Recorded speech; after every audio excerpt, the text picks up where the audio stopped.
Is he the most famous man to ever walk this earth? Michael was obsessed and wanted to marry Beyonce. You got to remember, Paris tried to kill herself due to the death of her father. So hanging his child over the balcony and all of that. There's cameras positioned ready for that. Yeah. Who's put them there? So it's been planted. It's been planted. Right. There's an alleged video of Michael jumping out of an ambulance. There's also been a report that when Slim Shady was cussing him, he just bought the rights to the whole song. That's true. So Michael was broke. Not broke, depends what you mean. Cash poor, asset rich. Yeah. And you would front the bill? On 2 occasions, yeah. His voice, was it that deep in real life? He was deep voice, he never had a high pitched voice, yeah. He did embrace hip hop. He come out on Summer Jam with Jay-Z. Reports are he was obsessed with Diana Ross. Is this true? So just to be clear, he owned half of Sony. Half of Sony Publish, yeah. And that we're talking all the biggest artists in the world. Absolutely, yeah. LaToya and Janet have publicly said that he was murdered. Hi, I'm Matt Fiddes. Now, most of you know me from TV appearances like Rich House, Poor Houses and different TV shows, etc. But the majority of you remember me from being Michael Jackson's bodyguard and friend for over 10 years. Now, I've just finished filming a show with Shizzio, and believe me, it's a good one. I've done over 80 interviews in the last 12 months, but this one is probably one of the most exhausting, intensive interviews I've ever given. So please don't miss out. Watch it to the very, very end. Subscribe and comment and enjoy it.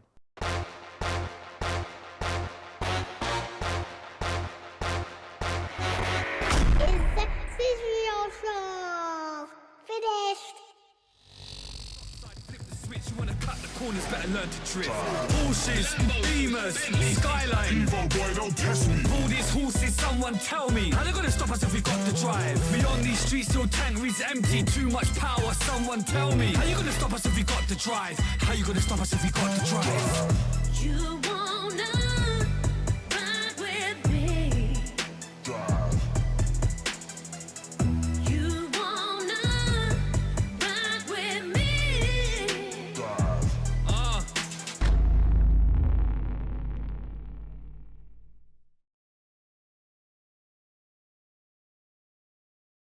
Okay, we are back, another episode. You know what? It's starting to rain outside. At least the sun is, I think it was getting a bit too much. What do you think, Matt?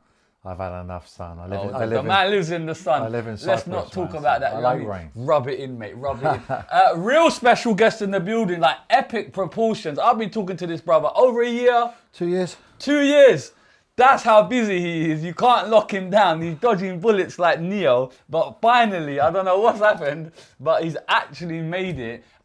Matt Fiddes is here. Does the AKA bother you that people always go, Michael Jackson's bodyguard? No, I'm used to it now. Are you used to it? But yeah. Obviously you're a man, you're your own individual, And I suppose people go, that's Matt Fiddes, that's Michael Jackson's bodyguard. For the first 2 years after Michael died, it was tough. I had counselling on how to deal with it. Because before that, it was just Matt Fiddes, the businessman, entrepreneur, martial arts, millionaire, property person, all that investor. Good stuff. But then when he died, it turned to anything that's written about me, the media will always write Michael Jackson's bodyguard first, Right. Which is fine. I got friendly with Elvis Presley's bodyguard, Bill Wallace, and he's the same. He was a world champion martial artist, but he's just known as Elvis's bodyguard ever since. You just got to learn to live with it. So I embrace it now. What was the counselling about then? Just kind of how to deal with that new tag, I guess. Yeah, it was tough because when Michael Jackson died, everybody wanted to find out what the heck happened. Yeah. And there was not many people to go to. You got myself at the time, it was Mohammed Al-Fayed and Mark Lester, his best mate, who played Oliver Twist. Obviously his family and so on. So everything Michael tried to do when he was alive, like get the musical in London and around the world, the MJ musical, album deals, get the music played more often. All of a sudden, when he passed away, everyone realised who they missed so much, and they maybe gave that guy a bit of a hard time. Even the media miss him. I'm friends with the editors of these newspapers, and they say, we wish we never went so hard on Michael Jackson because we miss him now, because he sold a lot of copies as newspapers. Right. And, so do they miss him because he helped them sell? Of course, yeah. Right. Yeah, he was one of their major draws. So wherever I've been now, literally every day, Shizzio, since he's died, without a shadow of a light, even in Cyprus, I get stopped because of Michael.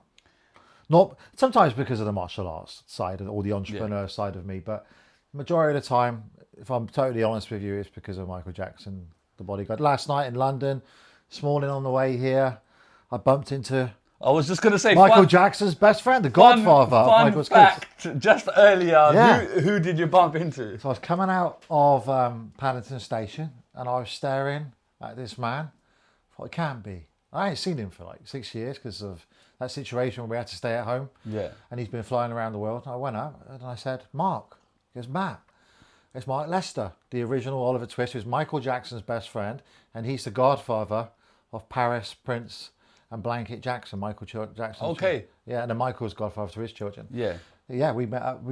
It's unplanned. I just bumped into him. Just now? Starbucks on the way here. 10, 15 minutes, coffee, did some photos, put it on my Instagram. And I said I'm off to do a podcast and stuff. And I'm going to be talking about it. How weird's that? And yeah. God's plan. He's off on holiday somewhere with his wife. I do want to talk about you. I think it's unfair if I just go gung-ho on Michael Jackson. This is probably one of the hardest podcasts I've had to do because there's so many questions and my brain's doing this constantly because I don't really write things down. I've actually wrote questions down for the first time in podcast history because Michael is Michael. But I think it's unfair. We need to talk about you for a little bit if that's okay. Sure. Do you know what I mean? Because, you know, you are you. Born and raised where, sir? Born in Swindon, raised in Swindon, went to school there, wasn't for me. School wasn't for me. When you say wasn't for you, in what way? Not academic. Right. My family come from a very academic background. My mum's one of 14 children. Wow. And my mum was a lawyer. And all my other uncles and aunties on that side are all very intelligent, go to university, that style of thing. And then my dad's side all get a trade, be an engineer, electrician, etc. So that's what was put into my head from the age of 5 till 16 is stop the martial arts and go to university, stop messing around. My grandfather on my dad's side, I was very close to him. He took me aside and he said, Matt, stop throwing your legs around in the air, this martial art thing. You're not going to get anywhere with that, make any money out of that. You need to get a trade, become an electrician. It's not their fault, Shizzio, it's just the way they were raised. Yeah, you got, my granddad fought in the war. So he's just grateful to have a home and have a job, not take risks like he saw I was taking his first grandchild. But what got you into martial arts? Was there a specific turning point? A kid in school, in infant school, kindergarten, wherever you're watching this, he bullied me. When I say bullied me, when you're 5 and you go into school with all these different kids, this kid was a big kid, a lot taller than me, from a wealthy family, and would kick me under the table, kick my legs under the table. You know, we had like bottles of milk back then. He used to steal me milk and harass me in the playground, and I just didn't want to go to school anymore. And my parents' strategy to deal with that was to keep moving me from school to school. I think I went to about 7 different primary schools and infant schools. Oh, wow. Yeah. Right. But I just would attract bullies. That initial bully, he's good friends of mine now. Now, we met on national TV this morning, a TV show. Oh, we love that. Yeah. After 32 years, he reached out and said, I'm sorry for what I did to you at school. I said, what do you mean? If it weren't for you, I wouldn't be a multi-millionaire. I wouldn't have met Michael Jackson. And look how many hundreds of thousands of kids you've changed their lives.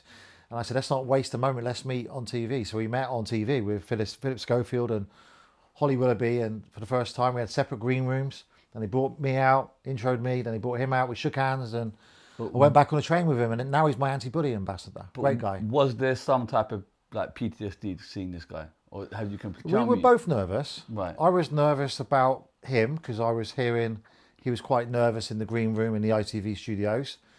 And he was nervous that probably going to kick him in the head. Yeah. Philip Schofield was extremely nervous because I had white jeans on and he just thought there's martial arts thing. And he said, Matt, I know you like publicity. Michael Jackson's taught you a lot about publicity.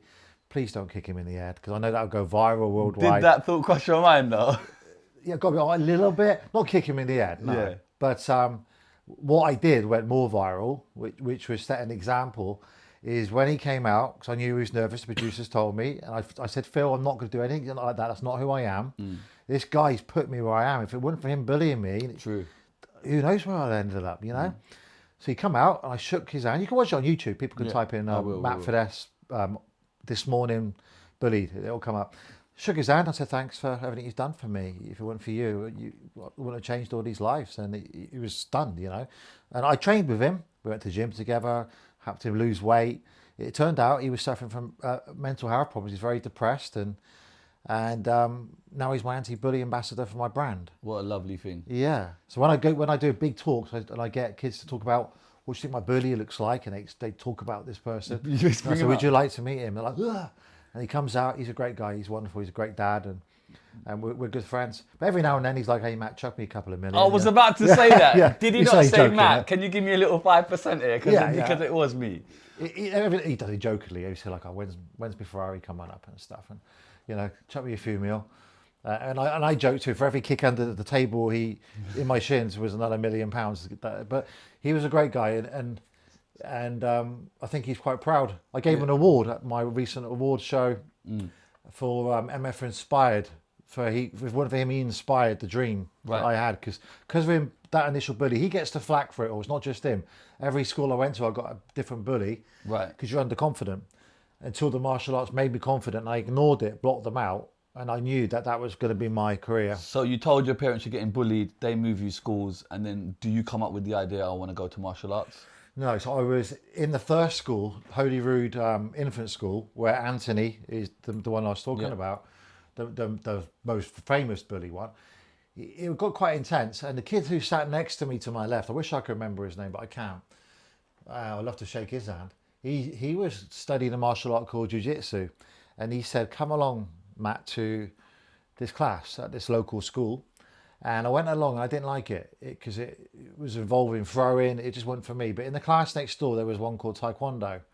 And for whatever reason, Shizzio, I could already do the splits. I could already do the high kicks and everything. And there was like a genetic thing. It's fair to say that I've been blessed with that because my grandfather on my mum's side was a 7 times Irish weightlifting champion, gymnast as well. And he was qualified to represent the Olympic Games in 1960 Rome Olympics. Right. So he was always in my ear, you can do this, and so I could do the splits. Whereas Jiu-Jitsu, it's a lot more throwing, grappling. I don't want to be hovering over sweaty men, that's not my thing. Yeah.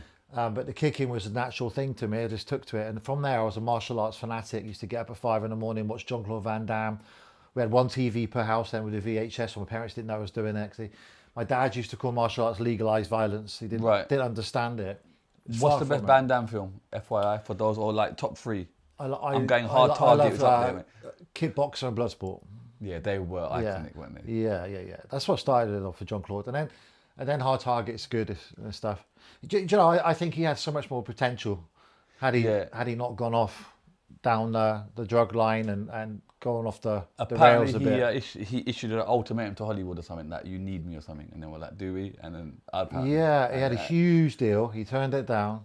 And he wanted stupid money on it. Yeah. And they were like, and there's cancelled. Yeah. He visited my schools in Australia. He was wonderful to all my students and stuff. Yeah.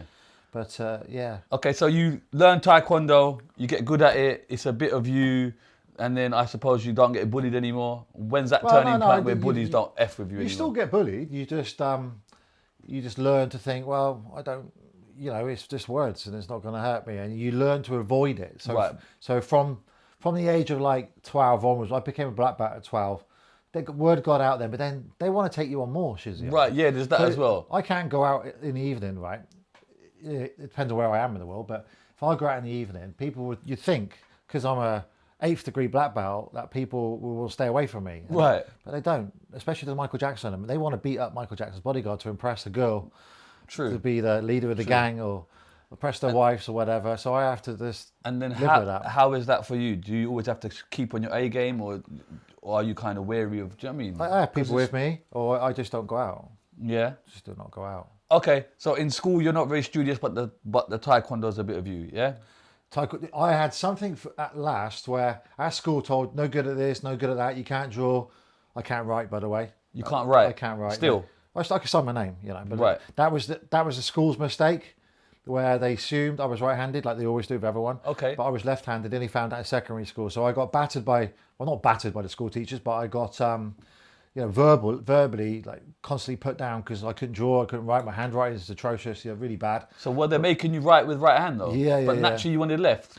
So would you I was not just kicking with my left. instinctively put the pen on your left hand? Yeah, but then they were like, put it back in here and it'll get neater and stuff. Right. And then when I got to secondary school, they gave me a special tutor one-on-one. Yeah. And I'd have these devices to try and correct it. It was too late by that point. It's never held me back though. All I've had to do is sign my name or sign an autograph. Or just sign the checks, innit? Yeah, and even now, Like if you go to a hotel, it's all on iPads now, isn't Yeah. it? But how I've got through that over the years is that I sign and I hand the paperwork to a member of staff or But you my got that wife, and I luxury, keep though. it secret, and then they do it. Yeah. Okay, cool. So It's when always been luxury though. I come from a very poor background. right. Okay, so let's talk about that. Poor background. How Yeah. kind of poor are we talking? Well, my mum was a legal executive, so like a lawyer's secretary at first. And my dad worked for the Brunel Railway, which Margaret Thatcher, one of the prime ministers in the 70s, Yeah. she shut it all down. And that was like my family's plan. I think my great-granddad worked there, my granddad worked there, and my dad. So that probably was a plan for me too. So they shut the railway down in Swindon, Wiltshire. And it was poverty, with the recession of 1989. I remember my mum crying on the table, can't pay the mortgage. In the end, my dad had become the house husband. And then my mum had studied at home to become a lawyer, solicitor, attorney, wherever you're watching this from, to bring more money in. And I know mentally for him, my father, it was tough on him. Because man in the house is supposed to go out to work. That was tradition. I remember my granddad giving him a hard time about it. You should be working. But it was tough. There's four of us, four boys. Are you the oldest? I'm the oldest, yeah. Yeah, and I got a brother Nathan who's a year younger than me, and Nick is 3 or 4, and then Josh is a bit more of an age gap. Right. He's about 12, 15 years younger than me. Right. But I remember my parents struggled. They did their best. But yeah, me telling them I want to be a martial arts instructor didn't go down well. It's not... Right. They were completely against it. Like, you can't do that. Right. There's no But blueprint. But you do it anyway. Yeah, I had nothing else to do. What else could I do? I did go to my GCSE. I did put my effort in. What did you get? I just failed everything. Apart from physical education and music. Right. Fair enough. Yeah. Other than that, So you say you want to teach Taekwondo? yeah, when I was 12 years old, I was in my mathematics class. And I still got the little booklet. And you have exercise books per class. You have your science, you have your maths, and you have your English as well. So my maths class. And the teacher, I can remember the moment now, she was in front and she was talking about one of the GCSE questions. It's for the mock GCSE exam, which was how many different ways can you put 50p into a phone box? So 220p's and a 10 or 5 10p's and stuff. And I just turned to the back of the book. I thought, this is ridiculous. I'm not going to use this ever. Yeah. And what are we doing? Looking around the class thinking this is mad. So I wrote, I want to be a martial arts instructor. I want to be a millionaire by the time I'm 20. I want a Ferrari by the time I'm 20. Because my brother used to draw Ferraris, incredible artist, opposite to me, very academic, Nathan. So I grew up with Ferrari pictures all around the wall. So I wanted a Ferrari 355. That was the in car back then. Spider. Yeah, Spider, yeah. GTS. And also I wanted to be the most well-known martial arts instructor in the world. I listed all these goals down, and every day from 12 years old, I focused on that. I read Tony Robbins' book, Robert Kiyosaki's books. I self-educated myself, did my best with GCSEs, then turned around to my parents and said, look, I studied as a personal trainer because I was only 16, and I got a job in the gym. So I taught men how to gain muscle, women how to lose weight in the evenings. Loved that. Then that gym went bust about, I reckon, 8 months into it, because gyms were evolving from hardcore gyms, spit and sawdust, to these jacuzzi ones with tennis courts and so on. And my back was against the wall then. I moved down to North Devon, a place called Barnstable. Got a job in the leisure centre as a lifeguard. I was a lifeguard qualification. Got paid £2.75 an hour. Parents, fair to say, they disowned me because they were like, you should be going back to college. You should get your qualification. You're going to end up a loser, basically. Earning £2.75 an hour, what are you doing, Matt? I lived in a bed sit with my girlfriend, £30 a week. And it was basically a room, probably size of this, with a little kitchenette and a toilet. And then you turn the sofa into bed and back again each night. Got evicted from that one, went to another bed sit, got evicted to that one, another bed sit, evicted to that one, another bed sit. Then I figured out the martial arts thing. I launched it finally. I was putting it off. I was 17. And then I got into a rented house. And then from there, I cracked the code. Right, so you launched a martial arts school? Yes. Started at 16, teaching, business at 17. It failed at first. My first class, no one turned up. Right. And that's an iconic part of my story because it was a Sunday and in the summer, I for some reason in my head, I knew I had to go hard on marketing. I've always knew that marketing is ABP, you've always got to be promoted. I've got my logo thing on now. I'm not shameful about that. You're the same. You're fantastic, your branding. You've got to do it. Always got to promote. Yeah, look, I'm right here, mate. Right here. Down the glasses. I'm right here with you, bro. Yeah, go on. So I plastered this village called Braunton with all my posters everywhere, and so on. And we had pagers back then, and then we'd have to go to the red phone box, call them in the same red phone box I was slagging off in my school, and call them all back, book the leads in. And I booked in over 100 people. And I was thinking, I'm going to prove my parents wrong and my grandparents wrong and all the doubters. And the school hall was £15 for the night. It was Kane Street Primary School in Braunton. And I had the Sunday and the Wednesday. So my overheads were £30 a week. Went down to the opening on a Sunday morning and no one turned up.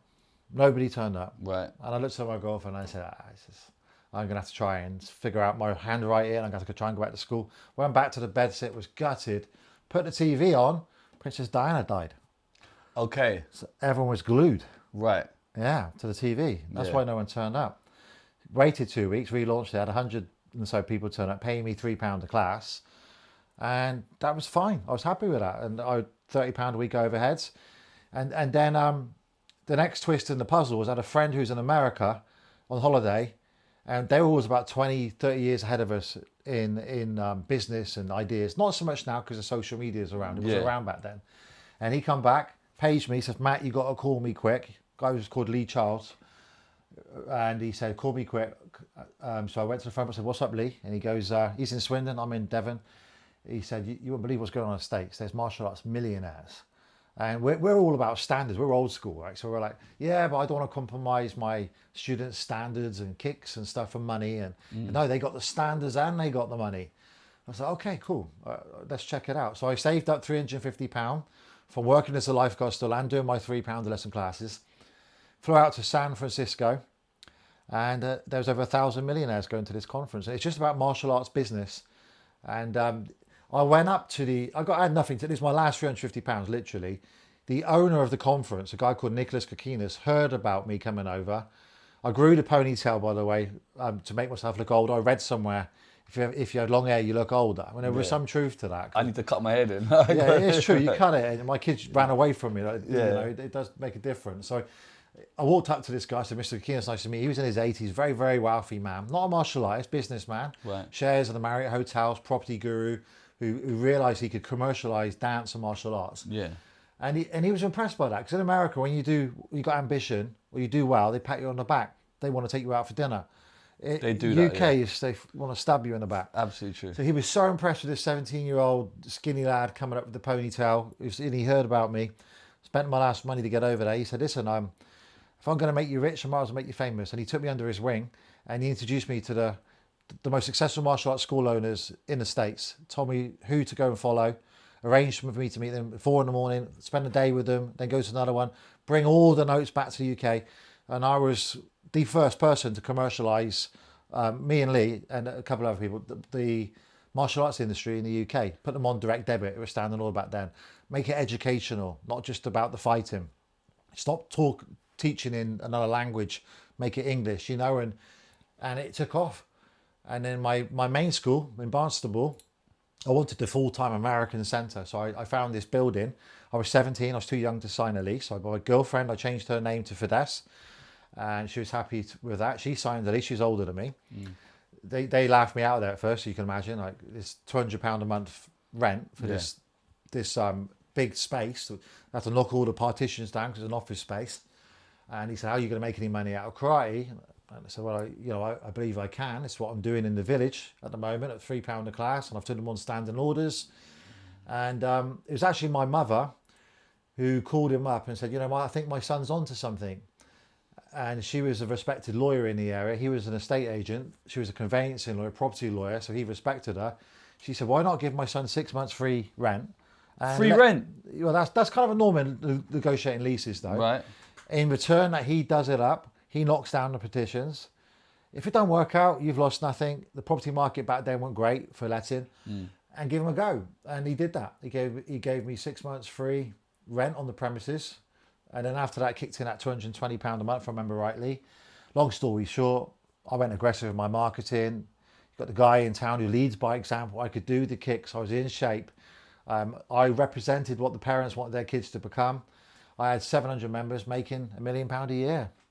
So I went from 0 bed sit to 6 months later, no rent, and then £220 overheads. I taught all the class, about 40 classes a week, and £80,000 a month income. How was that for you, seeing that income? Yeah, I coming? thought it was a bit of a fluke at first. I thought this is it's a bit of luck. Too good to be true. Right. 700 members, literally the biggest martial arts school in the UK. Yeah, by everyone who's coming in to see what the hell is this kid doing differently. Yeah. And then the martial arts magazines, I used to get to cycle my BMX bike to get when I was like 5 to 16 years old once a month. I was featured in, on the front covers all the time. And the editor of that magazine said, other than Bruce Lee, I'm one of the most featured persons on that magazine because it appeals to people with my story. But yeah, it was unbelievable. I bought the Ferrari that I wrote down. The Ferrari 355 GTS. Red? Red. Come on. Still got it. I sold it, bought still it back got again. it? Yeah. Yeah. And how old are you? I am 46. No, then when you buy the Ferrari. 19. Wow. Yeah. Okay. Yes. That must have been a good feeling. That was an FU moment, I think, for it. Yeah. To who? The world? Yeah. Because I felt like from the bullying, I've proved them wrong, from parents, everyone, and it's kind of a symbolic. I mean, the driving that thing's like driving a tractor, right? But it's an iconic part of my story, so absolutely. It just gets locked away now. But it's only done like 18,000 miles. So it's 30-year-old. So yeah, from that point onwards, I had 5 martial arts schools then. So you start expanding, yeah? No, my mindset then was the next town is 40 miles away. Right. I'm 19 years old. It's very hard to get people to work for you, Shizzio. When you're 19, you're trying to employ 40-year-olds. Like, you're a kid, man. Yeah. How's this going to work out? Yeah. But then there's a couple of guys who actually believed in me, and they came to work for me. But my mind was, I did Barnstable, Ilfracombe, South Molton, Bideford, etc. All that done. And the next town, that was it. I was making 1.5 million a year profit, so I was quite comfortable. And bought properties. I started buying properties. Right. Who was telling you that? That's just... Okay, so what happened from this step onwards is in my head, kind of retired a little bit really. I just taught the classes. I managed to remove myself from teaching within about a year and a half. Right. So I was on the business. Retired at 20? Yeah, pretty much, if I wanted to. I was actually retired at 22 because of the property side of things. So what happened then? I had 2 star students, a boy and a girl, who were incredible, and their dad was a reporter for a national news company. And he came to me and said, do you mind if I write about your story? Bully boy becomes millionaire, Ferrari, take some pictures of you. Sure, he interviewed me, didn't think of anything of it. I wanted to be in the local paper. So like, you crave significance when you've been bullied at school and everyone tells you you're bad at something. Right. And he took the pictures and said, do you think this will make local paper? And he goes, yeah, I'm pretty sure it will. He knew damn well this is a big story. I didn't have any idea. He went away. Nothing happened, and 3 days later I was on the front page of The Sun, The Mirror, the Mail. Okay. Bully boy becomes millionaire in the car. It was there, and it went worldwide. It's a huge story. And on the back of that, all the TV shows wanted me, like Trisha, the morning shows, the evening shows, the daytime shows, to tell my story. And then Uri Geller I was watching, who then was one of the most famous people in the world. The Spoon Man. The Spoon Man, yeah. And Uri was watching. So Uri saw that. Basically. I think one of his people did and thought I'd be quite a good fit for a project he was working on positive mind power to stop bullying. And we were making a VHS tape to give out free to all schools. That was the initial idea. Right. I had my first meeting with him at his mansion in Sonnet-on-Thames. Incredible, like £20 million mansion. Right. It was a big motivation. When I drove down, I was like, wow. Side note, how's he breaking the spoons? Tell me the truth, because you're not really breaking the spoon. It's the truth. That guy is my longest standing friend. So I've known him since I was 18. Right. I'd say 17, 18. Something along those lines. I found the first picture the other day of when I first met him. And I have seen that done thousands of times. Because when you go out of Uri, wherever you are in the world, people chase him down. Right. Bring forks, bring spoons. Yeah. And he just goes, dum, and he hands it to them and it curls up. I've been in swimming pools where people have handed him stuff and he does the same, hands it to them, off they go. I've seen him do it with pound coins. He strokes it, hands it back, and it bends in their hands. Right. No idea. Surely, have you not asked him? It doesn't make sense. It's not plausible, is it? He can't explain it himself. He can't explain it. No. He could because I thought it maybe it's fake or something, or like the spoons are weaker because he would go on TV and just and then ask people at home to do this, and he'd break the spoon. He's been scientifically tested. He's been in labs. They've tried to do everything they can. They've never been able to work out. They think, well, Uri claims that you only use 10% of your brain. Right. And for whatever reason, he can tap into an extra percent of the brain. That's what the scientists think around him. He is. He's not the only person who can do Magneto. this, by the way. Okay. Because I've been with you where people are writing to him, can we meet you? And kids can come. Right. Who've got the ability to do this as well. But he's the famous one. But they can bend metal. Yeah, they literally could do the same as what he does, yeah. And can they do anything else? Because surely, would you not expand on what else can I do? Well, He's Magneto. He can just control metal. yeah, I mean, the spoon bending thing is like the gimmick that made him famous. A bit like Tony Robbins, a motivational speaker with the firewalk. Yeah. But behind what makes Uri special is the way his mind works. He's the most positive man I've ever met. Goal-driven, healthy. He's nearly 80 years old now. He looks no different to when I first met him in his 40s. Yeah. Yeah, he's just super intelligent. Probably one of the best public speakers I've ever seen. Yeah. Incredible entertainer. And a very loyal friend. He's also a very good entrepreneur with property and everything else. He's got TV shows all around the world. The next Uri Geller, where people, a bit like Simon Cowell's shows, where they're trying to impress them to be the next Uri Geller. But no, I honestly don't know. And I once asked him. I was in the back of the car with him, and I took my chance because honestly, Shizzio, he would get harassed, especially in London. Okay, I remember it was all about him. He's world famous, right? Yeah. So you're multicultural with a place like London. He's getting stopped by Greece and Greek people everywhere you go, and they all want spoons. He'll bend like 50, 60 spoons a day, and forks and whatever. Sit there and break them, Yeah. And and I was in the back of the car going back to his mansion, and I sat in the back and I said, I took my chance. I said, Uri, do you ever get sick of bending spoons? And he goes, yeah, Matt, well, I look at my houses all around the world, my TV shows, my bank account, what I've achieved coming from nothing. I think, I love spoons. Yeah. Yeah. And the good thing is he can back his chat, because I thought it might have been a fake element to it, but you're saying he can back his chat. People would want to test it, right? And he can do it. He's been to America in labs, locked up with scientists trying to catch him out, and they still can't catch him out. I wouldn't be going in no labs in America, mate. Yeah, you go read his books and books about him. They've tried whatever they can. They can't get to the bottom of it. Okay, side note, just put a pin in that. What do you explain is the rise of martial arts? Do you think it's films and stuff like that, the media? Because there was a whole Bruce Lee and all of that type of stuff. Do you think that your timing coincided with kind of the world rise of martial arts? So Bruce Lee, I'm not a fan of Bruce Lee, but Bruce Lee... Okay, why not? Well, I've got to know his friends who were around back then who lived with him and stuff. The character that you see in the movies is not the personality that's... Right. But, I mean, the guy was... He was... his friends tell me he was a womanizer. I got one friend who's actually passed away now who went to his house because he went off with his girlfriend. I mean, the guy... His inner circle were amazed that Bruce... He said he was going off to Hong Kong after failing to really make it in America, and they just describe him as the average martial artist. He used to train all the time, just an average martial artist. And then he went to Hong Kong, and then they heard he was making a noise out there, and a few of them were invited to come and be in a movie with him over there. And then, of course, he blew up with Enter the Dragon worldwide. But his friends were absolutely amazed. They were like, I remember talking to one of them at a conference in Florida, Clearwater. Just like anyone, I'm curious. Like people ask me about Michael Jackson. I was asking his mate about Bruce Lee. Was he like this? And Matt, nothing like it. I couldn't believe the amount of fame. I would not think I would be, 30 years on, talking about Bruce, because he was nothing special. That's what they said. Why don't I have respect for him? The way he died. That's the How did thing. he die? Because there's all of that as well. Yeah, I mean, there's a Do you book. want to shine some light on that? There's a big cover-up out there, and there's a book there by his ex-wife's. She got married again to another guy called Bruce, Right. bizarrely, and he wrote a book after they divorced. And interestingly enough, the estate could not stop the book. Right. And that book claims he was taking...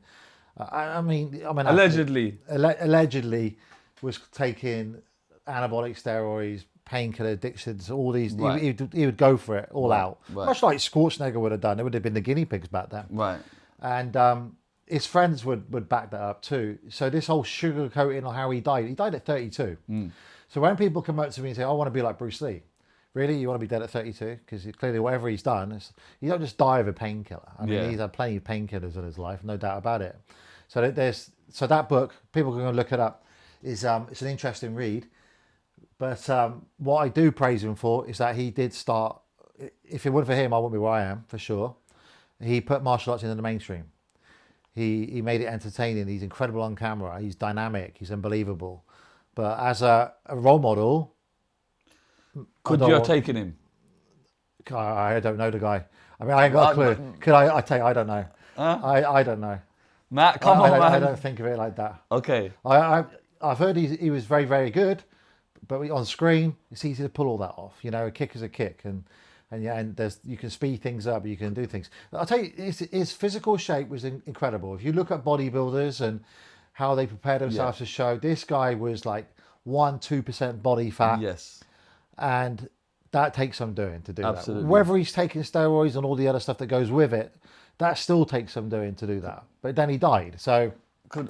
Could Chuck Norris have Bruce Lee? Yes, I believe so. Whoa. Yeah, absolutely. Big statement. Yeah. Chuck was the real deal. He was world champion. Yeah. I can't imagine why he wouldn't. I mean, they always say that being little don't make a difference. It does make a difference. Okay. So kind of film-wise, who was a real deal? Because if you're not rating Bruce Lee... I rate Bruce Lee's movies. They're unbelievable. And I used to watch him so much as a kid, and they inspired me. So that side of things I respect him for. But as a person, as a martial artist, I think it's all just been hyped up. I mean, there's better martial artists out there in the world who I've met. I'm just talking about people who've lived with him, friends and stuff. A lot of them have passed away now. One of them was Joe Louis, who lived and trained with Bruce. He was a world karate champion, and Bruce asked him to be in his films, and he declined it. And Joe was the person telling me, you know, this guy was taking steroids, he was doing this, he was taking painkillers, he was taking this, addicted to this, and allegedly was allegedly not a nice guy. But at the same time, you know, there's a great film out there called Dragon, the Bruce Lee story, where amazing.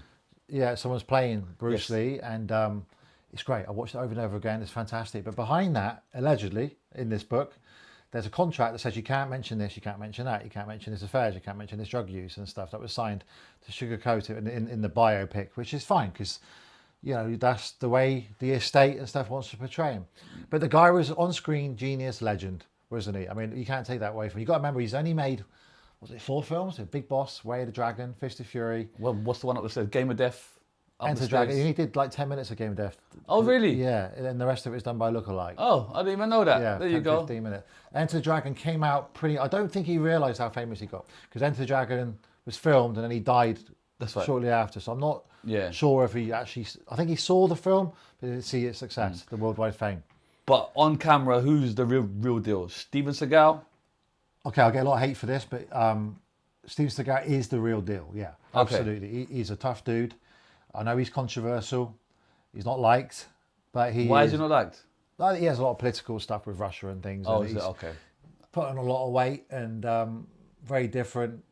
He's Buddhist. He's given a lot of his money away and forth. But I've never met Stephen. I'd love to meet him.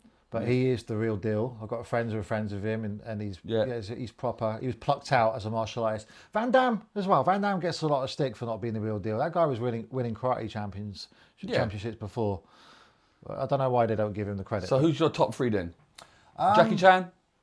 You rating Jackie? No, I don't rate Jackie Chan. Really? I think his films are utter nonsense. Yeah. What? Yeah. What do you mean nonsense? Now you get nerve, bro. I know. What do you mean? He is good. He's doing the stunts himself, Matt, and there's nobody there. Yeah, he's doing this shit himself. He does, but I don't think his films are that great. I've never really been glued to his films. They're like comical martial arts. Yeah, but that was okay. Yeah, it's not. Have you seen his old school ones, like Armour of God, Police Story? Yeah. Drunken Project Master. 8, Drunken. Yeah, you're not. No. I like Drunken Master. I've watched them all. Shizzio. I watched all of them, but it's not something I'd go back and watch again. Right. And so you don't think he's the real deal then? Oh, he's the real deal. He went to he was in Bruce Lee's Enter the Dragon. That's right. Yeah, he was an extra. Absolutely. He was an extra. He's the real deal. I just don't like his films. I like his later films like Rush Hour. Okay, but that's a completely different entity. I think But the older stuff, I won't go back and relook at that. But from a martial arts point of view, it's just a very what Jackie Chan's done is use different styles of kung fu and everything, and the drunken style and this style and the crane style, mixed it all together. But yeah, it's just not for me. Wow. Yeah, and it took him a long time to break the West, didn't it? Yeah. It took him a long time. It did. It did. And now he's done that. He's different. So who's your kind of top 3 then? You can't, for movie-wise, Bruce Lee, you can't beat him. You got to watch them over and over and over again. Right. Me and Michael Jackson used to watch Enter the Dragon together, and he would know every single word. He used to annoy me with it. And wherever we'd go, we'd always buy Bruce's films and we'd watch them together. He's a fanatic about it. Did you tell Mike about Bruce's story about how he died and the bad stuff? Michael, or did you not want to break it to him? One of the reasons Michael wanted to meet me is because one of my friends knew Shannon Lee, Bruce's daughter, right, and Linda Lee, Bruce's ex-wife, widow. Bruce's widow, and Michael wanted to meet them both because he wanted to find out what made Bruce Lee so relevant so many years after his death, and it's growing bigger and bigger.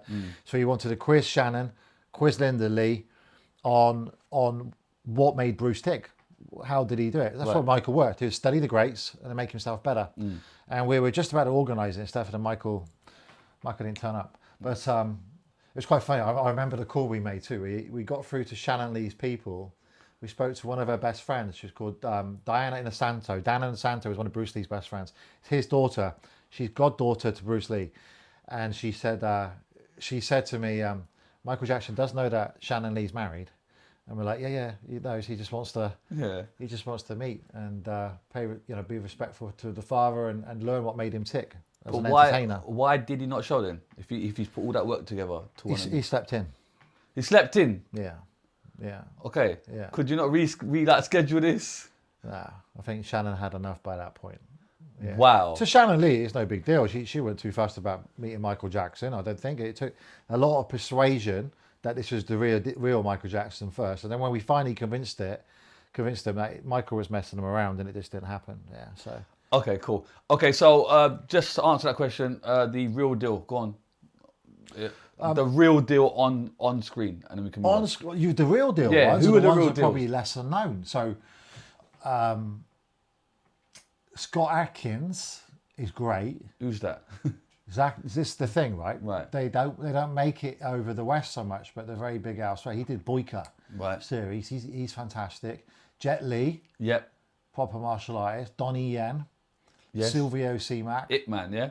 Donnie Ip Man. Yeah. Silvio Simac. One of my friends from the Whirl in Liverpool, Lee Charles, he's the real deal martial artist. But these are the people that you see are fighting Tom Cruise, and they don't get the credit. Right. Or they're in the main fight scene of. So they choreograph it and they kind of know how to take the hits and make it look good. Yeah, they're good. Like he's in the main fight scene of Gladiator 2. Right.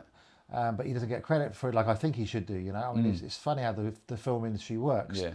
That industry I've always tried to avoid because it's ruthless, and I did one movie once. It never came out, thank God. Right. But yeah, it wasn't for me. It's a very tough industry sector. But one of my friends, Sylvia, I'll get him on the show. He's a fantastic guy. He's in incredible shape. He's done lots of movies. Fought up opposite Jason Statham and people like that. They're the real deals. Right. But it's the difference between a martial artist and being an actor.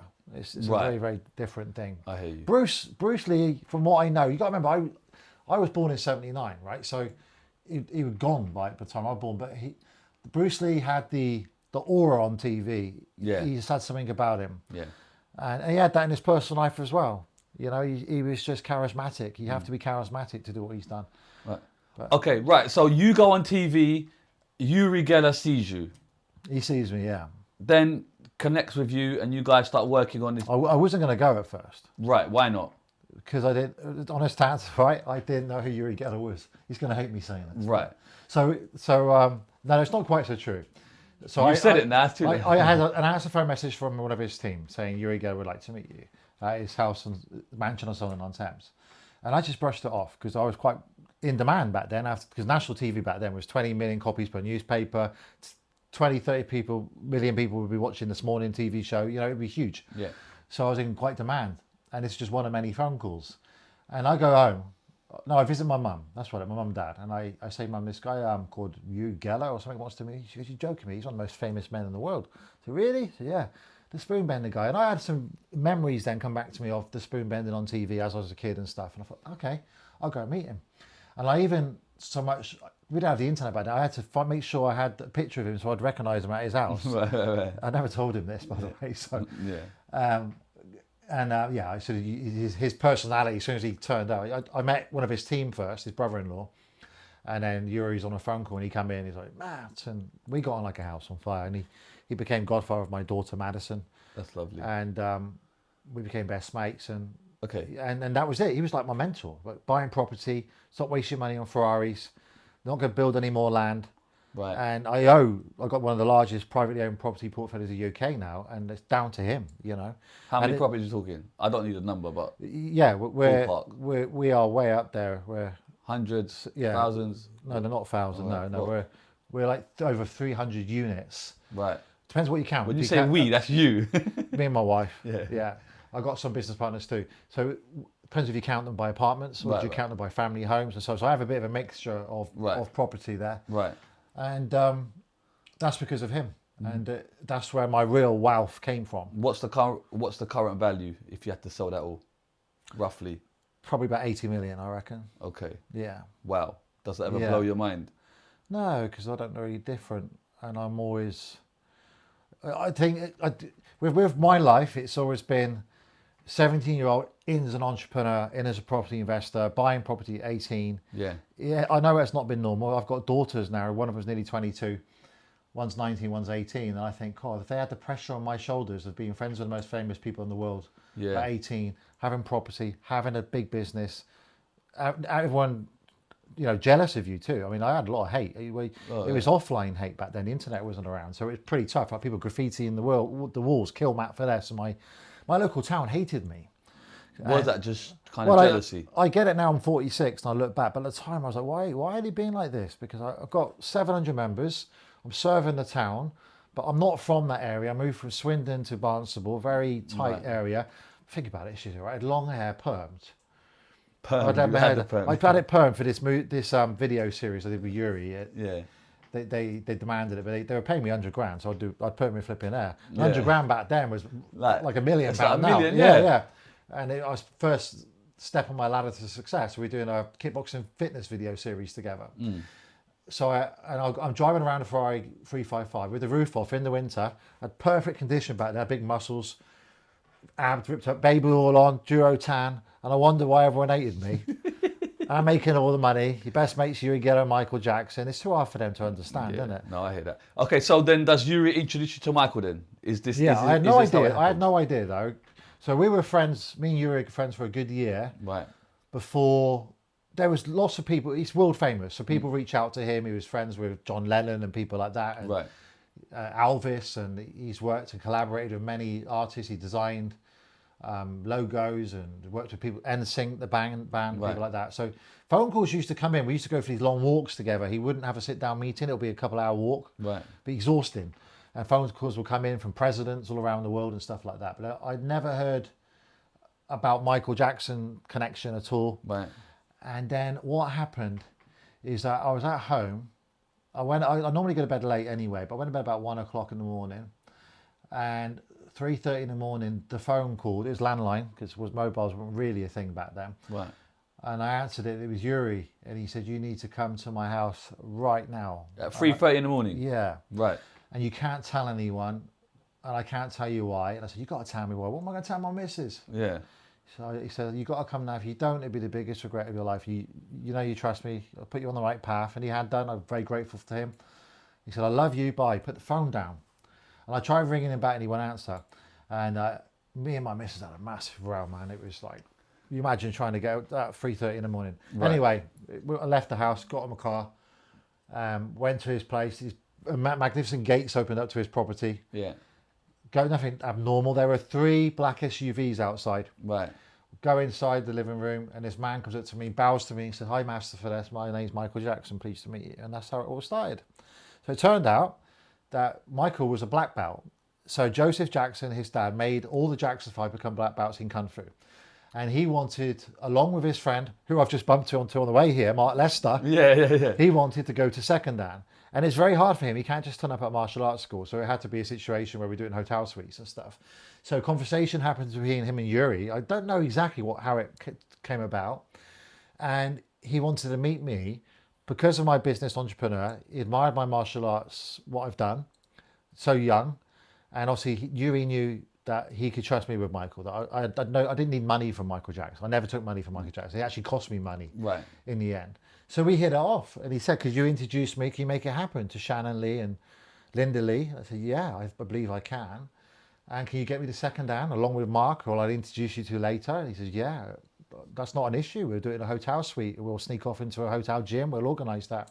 And that's how it went. We stayed together for 3 days, and he said he's going back to New York. He's working on an album called Invincible at the time. Right. So what year is this? This would have been Roughly. 99. Right. 98, 99. Right. Yeah. Okay. So he's in New York working on this can I album. just put a pin in that? Like Michael Jackson, 99, he's the most famous man probably to ever walk this earth. Yeah.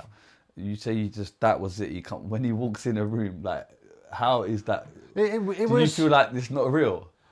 Because I thought it was like, so back then, so I've done all these TV shows, so I thought this was my mate Uri Geller putting me in a prank TV show. Right. Because I seen one done on him. Right. I can't remember what it's called Ant now. and Deck figure or something. Yeah, they had like Candid Camera. Yeah, And there's another Jeremy one, Beadle. Jeremy Beadle. Yeah. And then the Ant and Deck one. So I thought it was a prank show. But you could tell it was the real Michael. You just could tell with his big starry eyes, you know, and the way he spoke and Right. his skin and everything. You could just... But I did look around the room a bit and think, the bloody hell has this happened to my life? It's just mad. And how am I going to ring my missus now? What am I going to say to my brothers and my family? And Yeah.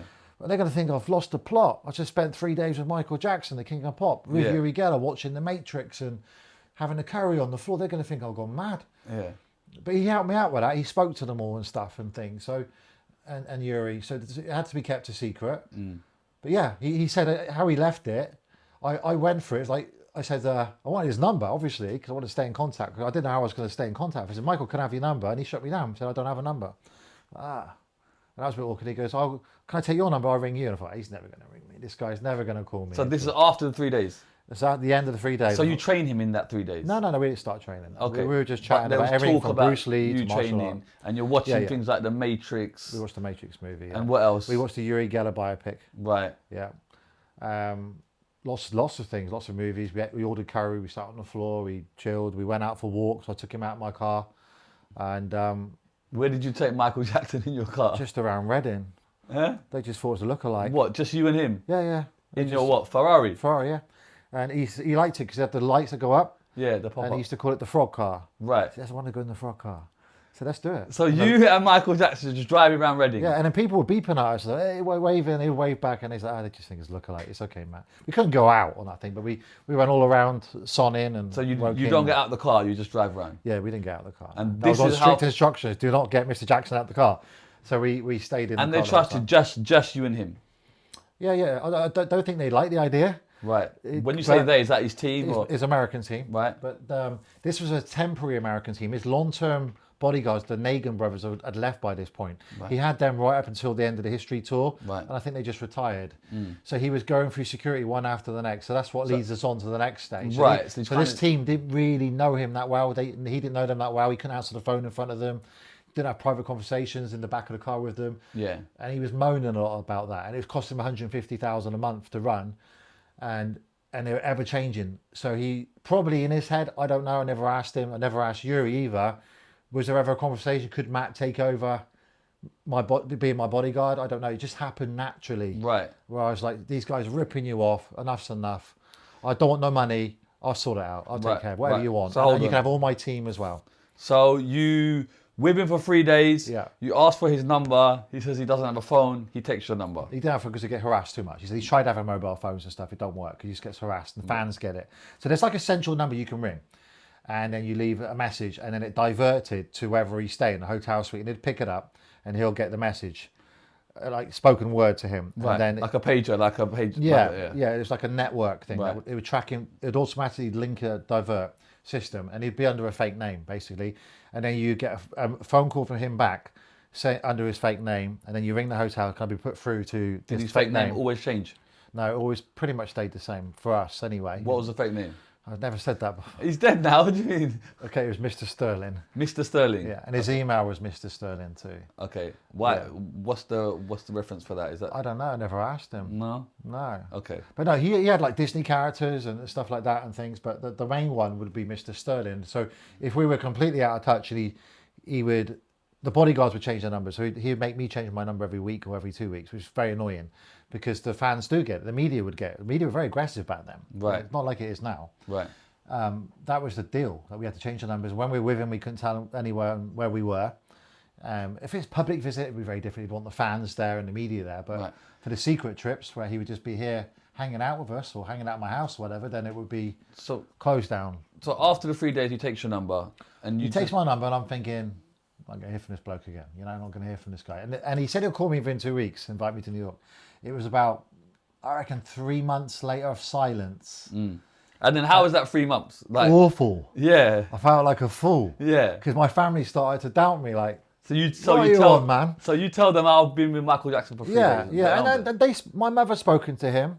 I believe my brother Nick spoken to him on the phone, because he did speak to him. Because I remember my brother Nick calling me up. He worked for me in reception, my receptionist, when he was very young. He called me up and said, Michael Jackson's left a message on the ass phone. I said, no, you're joking me. I'm serious. It was like 3 minutes long. Yeah. And he's playing it over and over again, bless him. And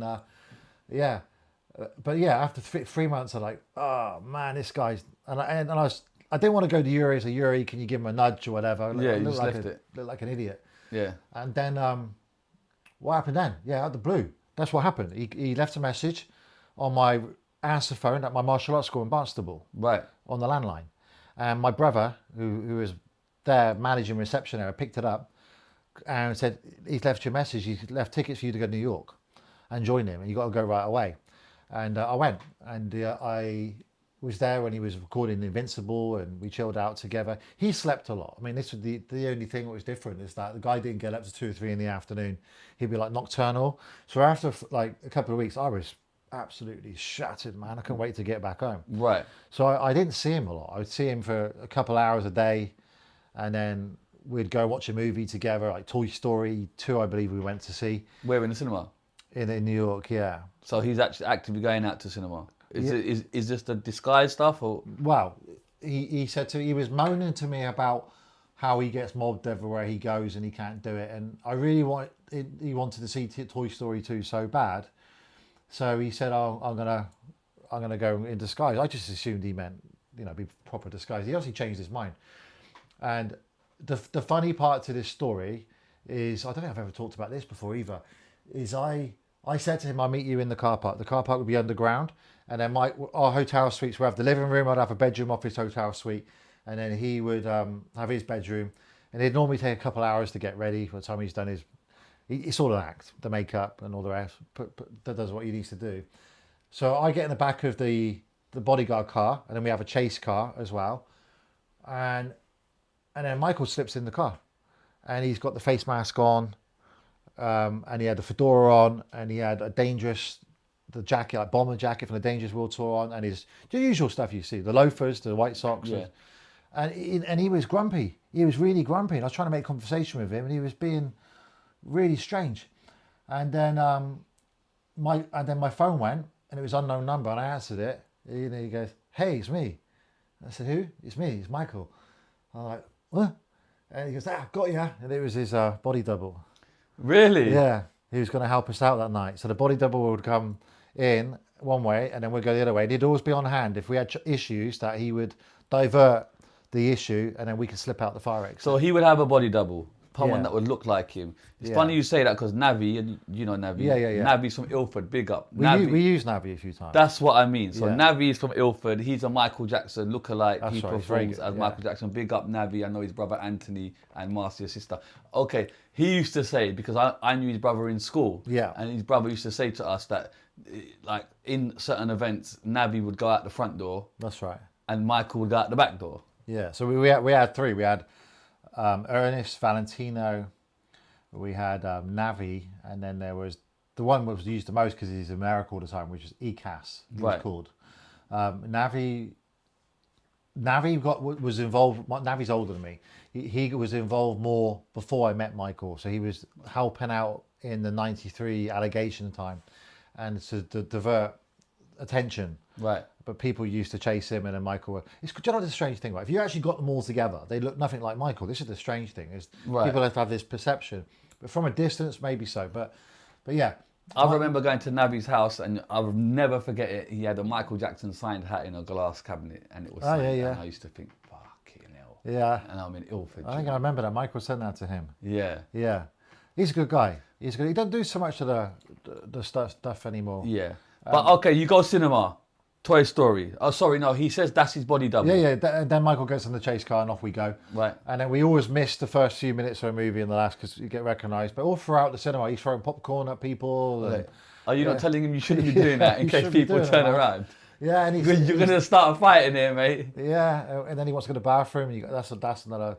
Right. The things we all take for granted was very difficult for him. Right. But you're there as much of a friend Still capacity. Friend. Right. Yeah, and then how it changed then. In 2001, he really had enough of his security people. Right. And he broke his ankle at Neverland dancing. And we had some commitments. He had to do a speech at the Oxford Union. He was best man at Uri Geller's wedding that week. And there was a Michael Jackson fan party called Thriller Killer. Right. In Leicester Square. I can't remember the club now. Right. It's probably gone now. But it's the club there. I've got it on video. And he hoped, and he was also going to come to Exeter near where I live to do a star appearance at Exeter City Football Ground to raise money for HIV and AIDS. So we had a busy schedule. Right. Oh no, that was in 2002. So in 2001 we had Oxford Union, a book launch. That's the one I was looking for. He did a book with a famous rabbi called Rabbi Shmuley Batek. Right. And Uri Geller. Right. They did like co for the book. So he wanted to attend that book launch to support them.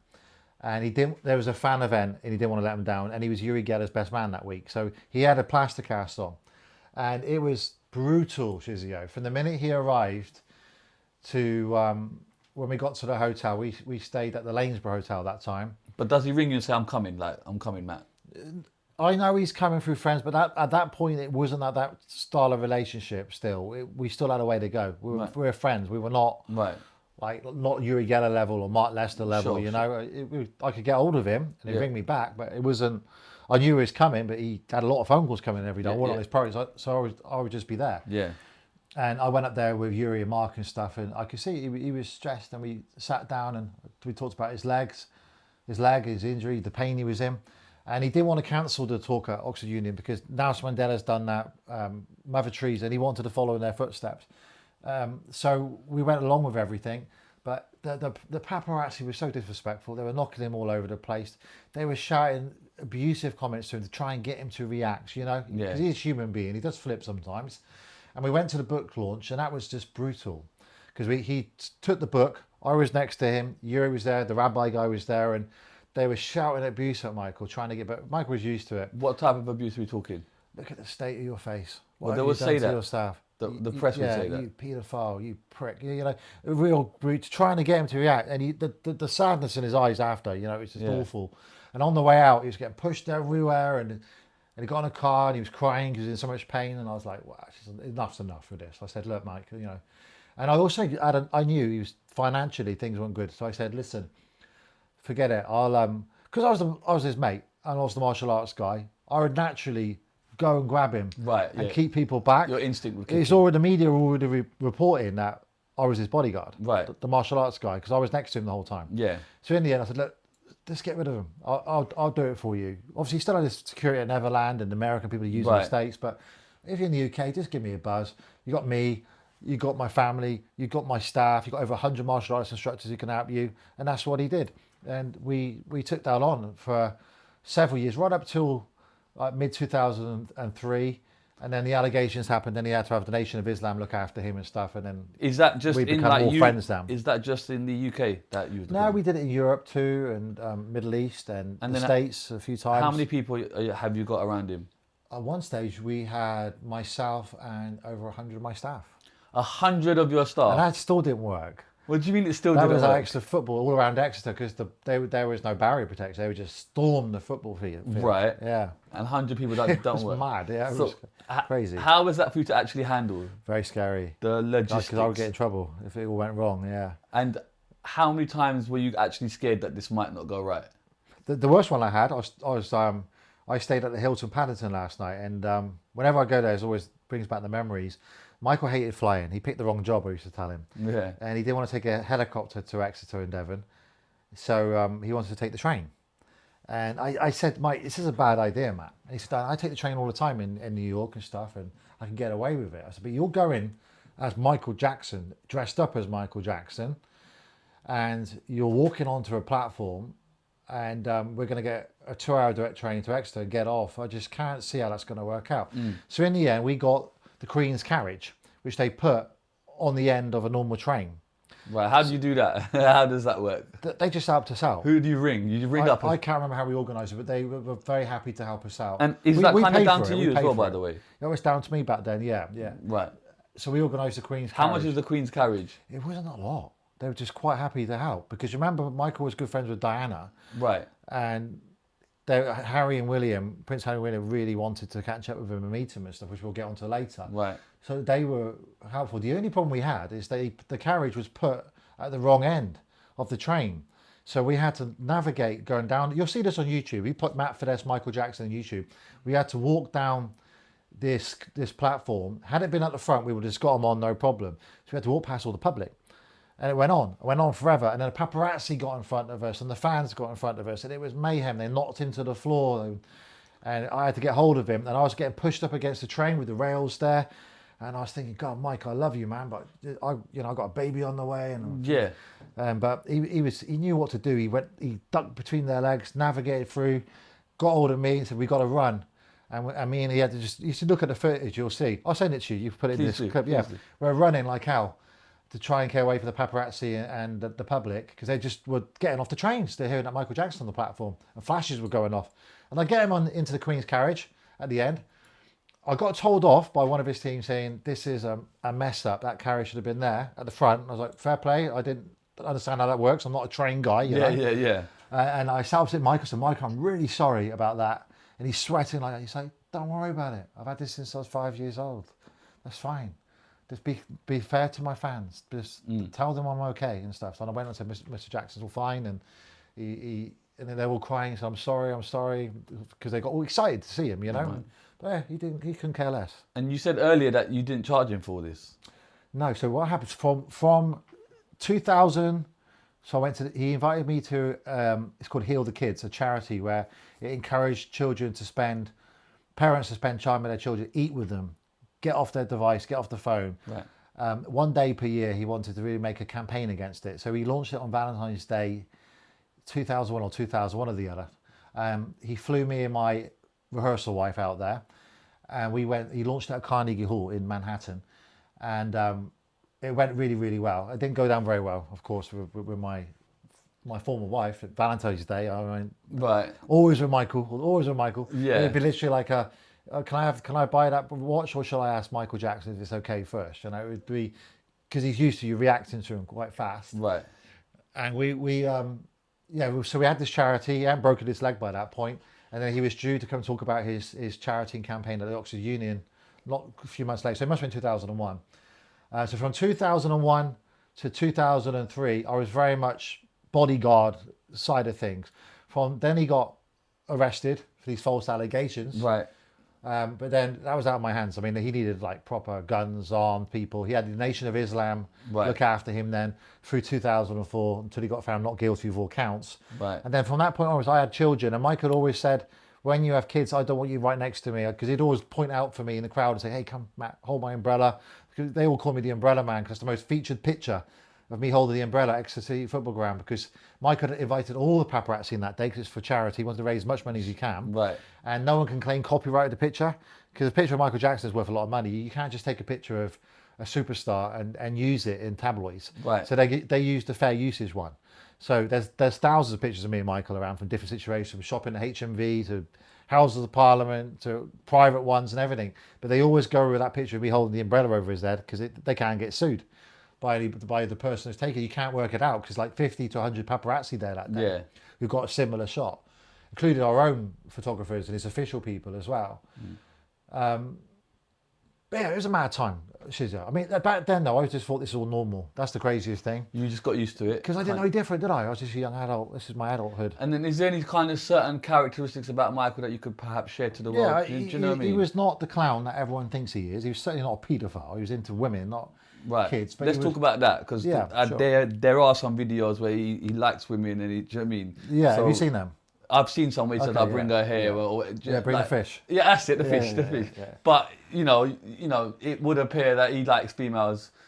Can you share any stories of that?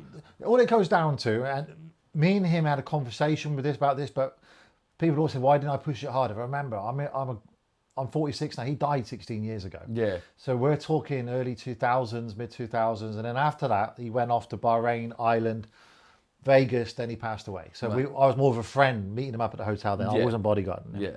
I was advising him over the phone and stuff like that.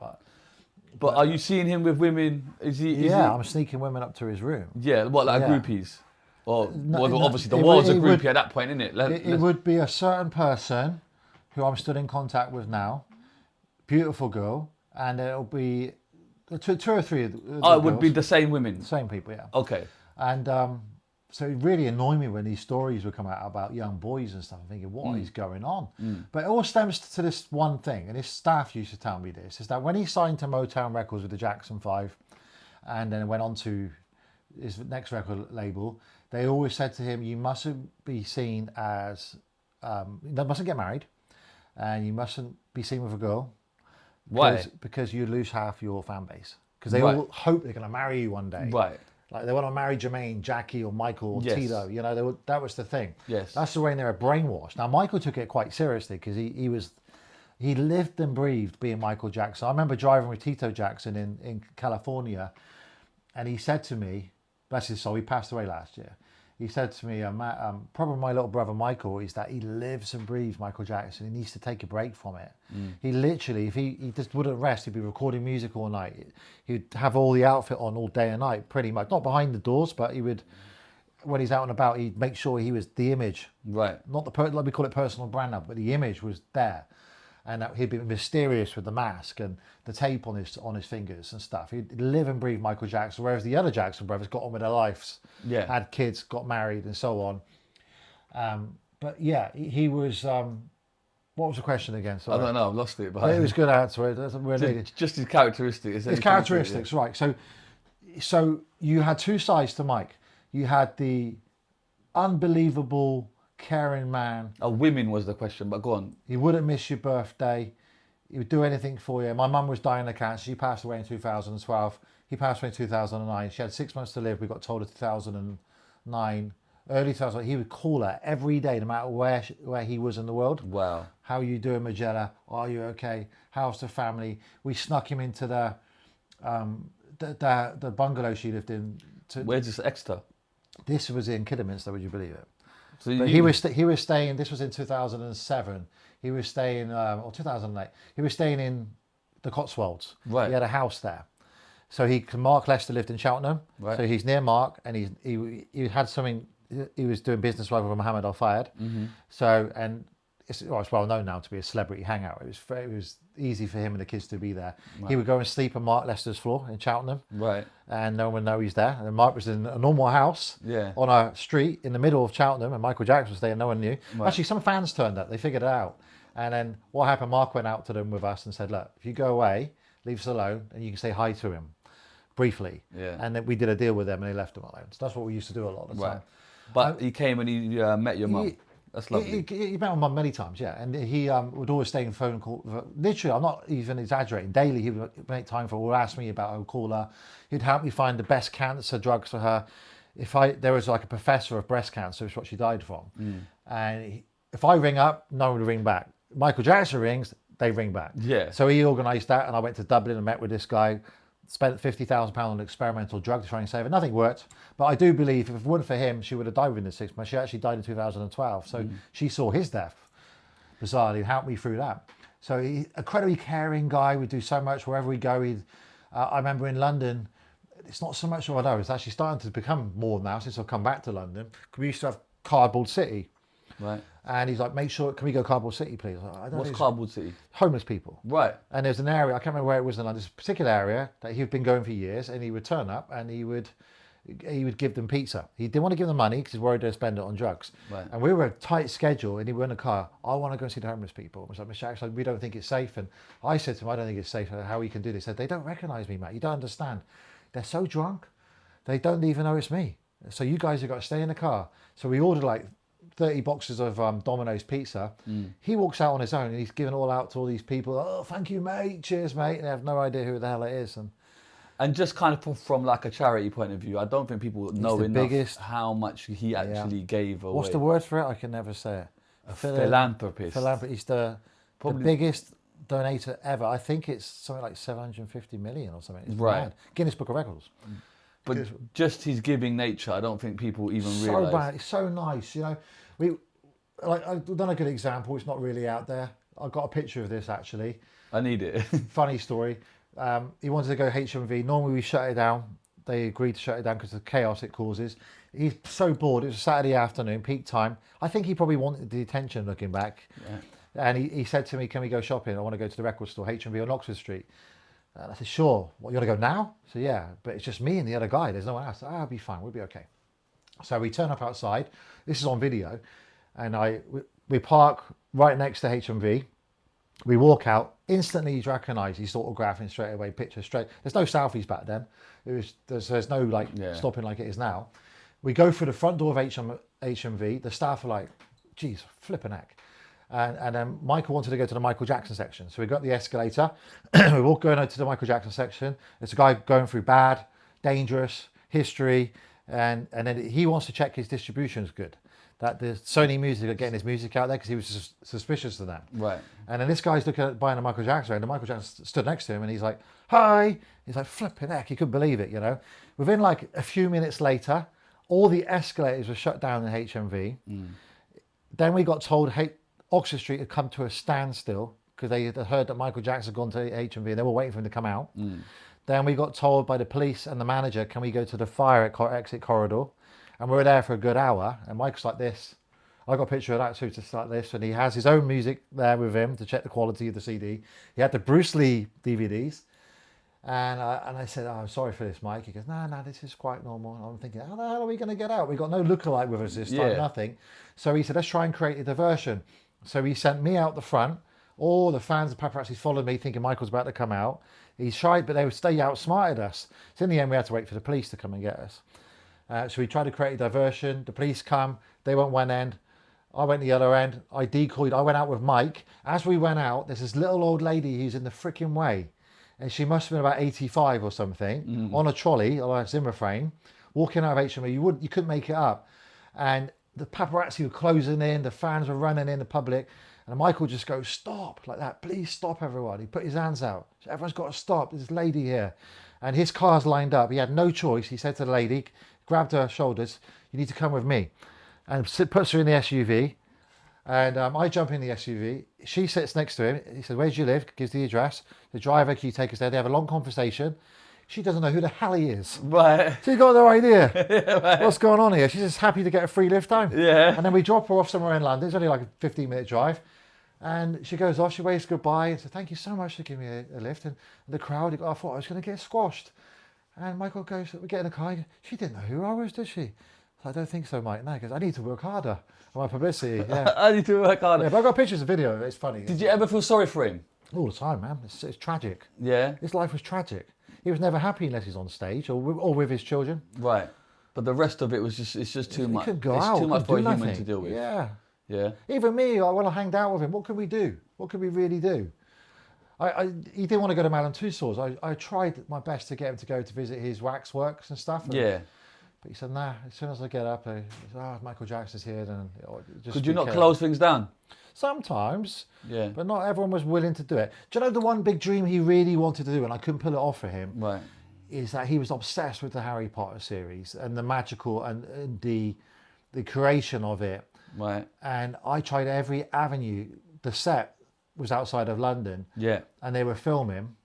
And I tried everything. But they just wouldn't believe me that Michael Jackson, the real Michael Jackson, wanted to turn up. So you'd ring people and say, I'm ringing on behalf of Michael Jackson. Yeah. And they just think it's a joke. Yep. Yeah. So then how would you get Most around that? Is it just literally just... You just have to accept it. So we got closed off. The Harry Potter set wouldn't allow us on. They didn't believe it was the real But Michael. if they did believe it, they would have closed it. No, he wanted it open. He wanted to see it all going on. Right. Yeah. Do you think if people had knew it was him, there's absolutely. nowhere that he couldn't go? Do you know what I'm Yeah, saying? yeah. The That's world how would it have normally worked, yeah. Right. And what do you think the hardest thing for us to get from Michael Jackson would be? Oh, no. When he was sick, a doctor. Right. Okay. Yeah, so I'd ring up and I'd say, what's the patient's name? Michael Joseph Jackson. Yeah, my mouth is president. They put the phone down.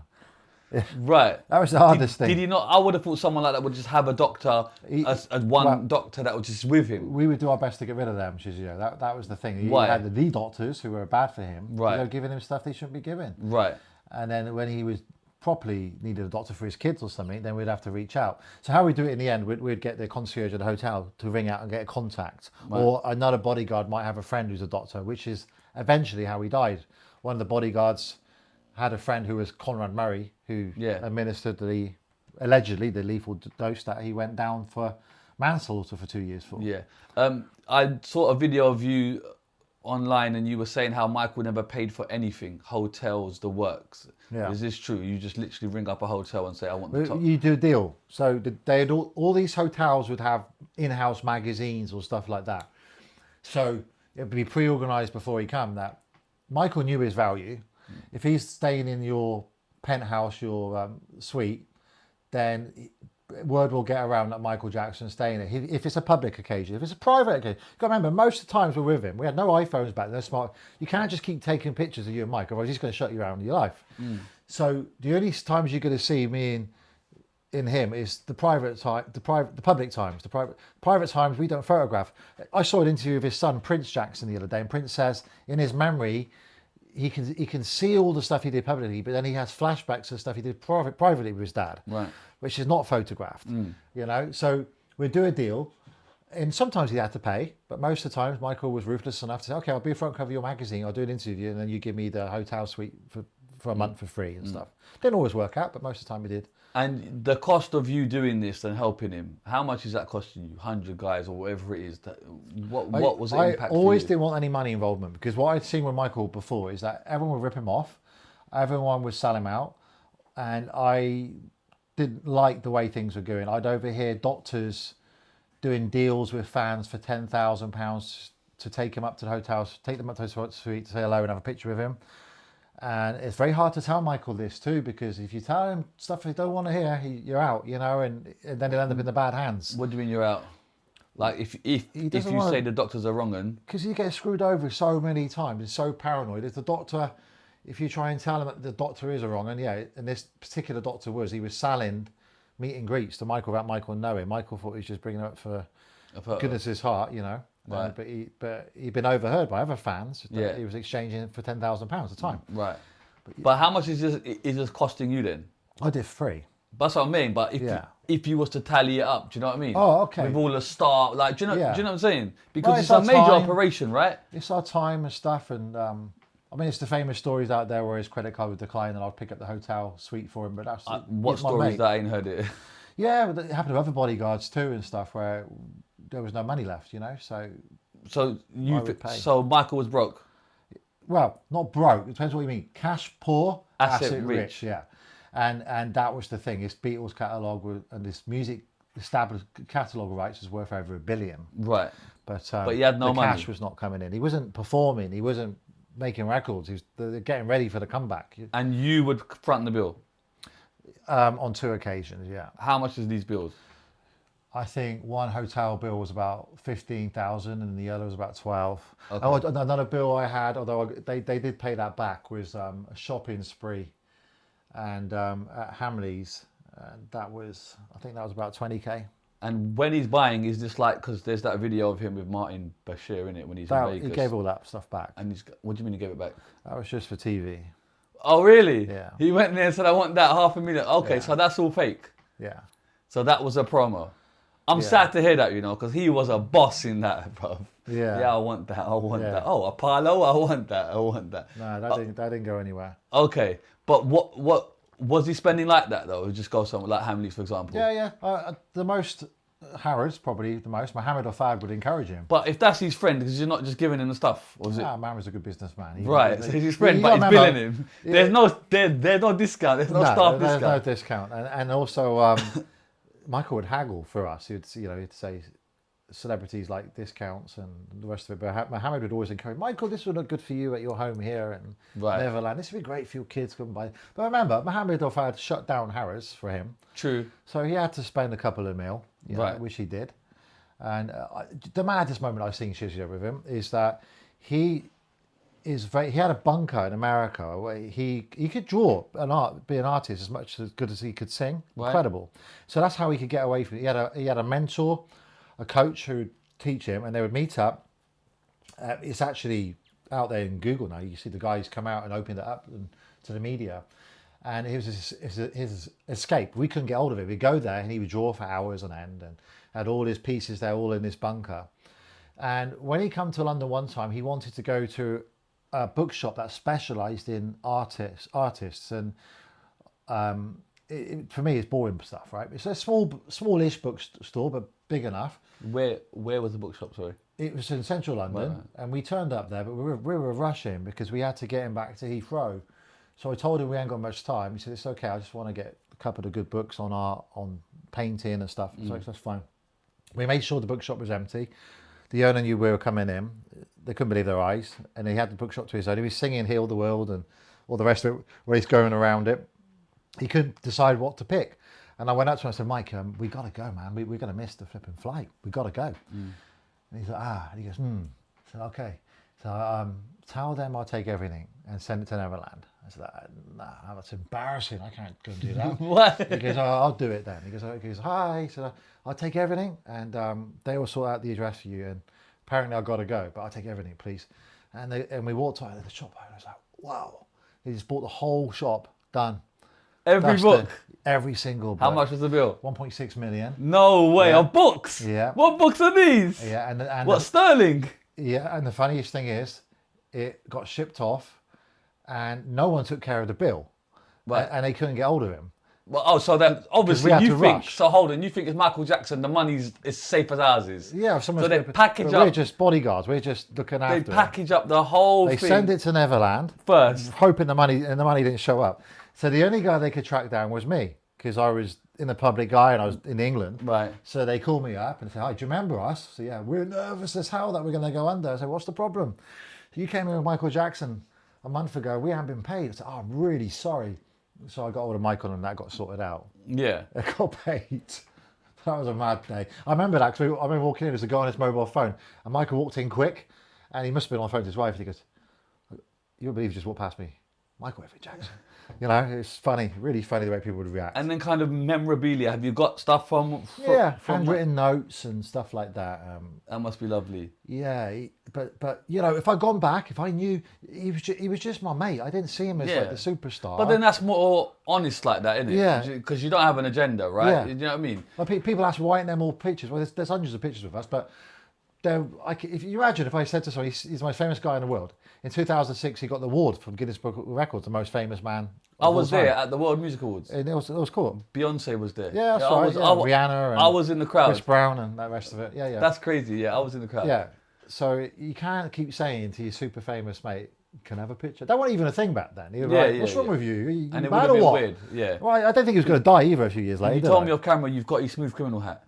I've got a Smooth Criminal hat. He signed that for me, yeah. That is probably one of the most iconic pieces, bar the Thriller jacket. Do you know what I mean? Yeah. Like, that is amazing. Yeah. How much is this stuff worth? I don't know. I think it'll be worth a lot more when the biopic comes out and stuff like that. Would you ever sell this? No, this because type that of was the stuff? deal with Mike. Is that whatever? Do you know the strange thing he used to say was quite sad? When I die, this could be worth a lot of money. Please promise me you won't ever sell it. And you told him. And he died. He died like 6 months later. There was a video recently of I Show Speed going through all of his memorabilia stuff. Have you seen that? No. There's a guy online and he goes to, don't know who this kid is. Oh, this is the bunker, isn't it? I don't know, but it's jackets. It's jackets and the everything's art. getting It's the half bunker a I'm million. talking about. Yeah. Okay, Yeah. is that the? Okay, so who is that? Because people say that's blanket. It's not blanket. Apparently, it's the guy. It's Michael. I don't know. He's just like a YouTuber, isn't he? He's got access. No, but the people he met. There was a kid. Is the kid? He was the son of the artist coach. That's right, and the artist is there. Yeah, and they own all the jackets there and all the paintings there. Right, and that's where Michael used to go to get away from everything. They're saying there's over $1 billion worth of stuff. That's right. Would you agree with that? Yeah, absolutely. Yeah, I think. I think these jackets he's saying are $500,000. He said Kanye West wanted to buy a jacket for $500,000, and they said no. Yeah, that's true. That is true. Yeah. What do they do with all this stuff? I believe he's selling it now. I think it's going off for auction. Can you blame someone for doing that? How do you feel when you know the man? Well, do you know because of this financial situation when he died? Yeah. a lot of his stuff is in receivership, locked up some warehouses, someplace. Yeah, I heard that Lady Gaga's bought loads She's of got stuff. lots of stuff, yeah. So the family actually haven't got a lot of memorabilia. Do you know how I really feel about it? When I get with, one day when the thing is with the Prince Paris and Blanket, they probably just had enough of the whole thing. But I do believe that all that should be delivered back to them. Right. Their father's stuff. Yeah. But what would Michael think? He would want it to go to his kids, yeah. And then how... Definitely. Or go to charity. And then how were you with the kids? They were very young back then. Right. But yeah. But that must be a bodyguarded nightmare as well, looking after... They had their own team. They had a separate They team. had a nanny called Grace. Right. And then when we used to be Michael, most of the time they never come with us because of the kidnap risks. We used to get abduction threats and stuff like that. Really? £1 million for a picture of them and things. So we... £1 million for a picture of the kids? Yeah. People would offer you that? Yeah, we had one particular newspaper that would get... What paper was it? Oh, I can't tell you. Come on, man. I can't. Allegedly. It was the one that got shut down and then got rebranded. Okay, that one. The Sunday Allegedly. one. Right. But they offered crazy amounts of money. I heard about What, £1 million for a picture It was of the £1 kids? million for a picture of the kids unmasked, because that was the big thing. Yeah. You know, and I just went to Michael and told him. I just told him. And what we did then, we left told the him the kids. truth? We left the kids in New York with Grace and Nanny, and they got their own security. Remember, he did the right thing, by the way. Everyone gives him a hard time about covering the mask, but they had their freedom. They could do what they want, go to the park. That's right. It was great. And but Michael was fantastic. He used to bring him every day, bedtime stories each night. I remember on Father's Day once, he was on the phone for like 5 hours. He turned down President Clinton's phone call because he didn't want to interrupt this time with him over the phone, over a loudspeaker in his hotel suite with Prince in Paris. Yeah, but it was... So then, can we talk about these allegations start creeping in, and you're with him? Yeah. Having you weren't around for the first allegations. No. Did you guys ever talk about that, or was it just you just don't talk about it? No. Okay, so when the second ones come in, what happens? There was this family that became very reliant on Michael's good heart. Right. And there was alarm bells from me and Mark Lester, mainly Mark. It's so funny I just bumped into. I should have dragged him along, shouldn't I? He's just going on holiday. Come with me, mate. I'm going there. Yeah. Right, go on. Mainly Mark, that things were going too far. Then the accountants got involved. The accountants of Michael Jackson got involved and said, Michael, this has got to stop, you know. What's got to stop? The way Well, they were poor. Right. The kid had cancer. Right. And the alarm bell for Mark was that she was called Janet Jackson. I mean, that was the alarm bell. Like, what the hell? How can that be? You know, isn't that concerning? So he's Michael's best friend, so he could have the conversation. He's the same age as Mike. He could have the conversation. Right, but I'm just like, be my open. flipping, what was I, 26? Right. I can't speak to him about that kind of stuff. Yeah. So I did call one of his team and say, look, I'm deeply concerned about this family because they're making threats. A computer that Michael had bought Gavin was no longer working. And he wanted to get hold of Michael to get it repaired. They didn't need to speak to Michael for that. So Michael changed his numbers, like I said, a lot, yeah? The accountant said to him, you've got to cut this family off now. We believe they're taking the mick out of you financially. There was a few other celebrities too that they were milking, who've gone on record. Who? Chris Tucker, right. Jay Leno. Right. The same family. The same family. Right. And we were worried that this was... the kid was getting angry and the mum was putting him up to it about saying... no, I want to speak to Michael. I want to speak to him to get this here. Michael Jackson doesn't know how to get a computer fixed. Exactly. You know? So his team were like, we'll sort that out for you, but Michael's busy at the moment and stuff. And he wouldn't have it. He started making stupid threats. And before we knew it, bang. Allegations come out. Yeah, these allegations come out and we knew it wasn't true. And obviously we knew who it was. The public didn't know who it was for a long time. And this was a kid who Michael literally they saved his life. Right. He's dying of cancer. He's still alive now. He's gone off and got married and stuff. Right. But yeah, it was a sad time. It was just a sad time. He fell to his knees and he was recording a video called One More Chance, ironically. Right. And on the day he released his album, The Number Ones, this collection, was the day the allegations kicked off. Right. I'm not a conspiracy theorist or nothing, but there was something about that. He fell out with Sony Music. Yes. He accused them. He did big campaigns outside their offices in London. I was there with him in the big red bus. Right. Sony sucks and all the rest of it. Yeah. He made allegations about the owner, the director, Tommy Mottola, Mariah Carey's ex-husband. Yeah. Called him the devil. Yeah. And then on the day it's released, he gets arrested. Do you think that's an active attack? It's all after him. Just like you see with everyone else nowadays, with Russell Brand and Tate and all the others I can list and go on about. Right. He's the most powerful man in the world. They want him out of the way. Yeah. Did they want him out of the way because of what he owned, the Sony and all of that? He wouldn't sell it. So just to be clear, he owned half of Sony. Half of Sony Publishing, yeah.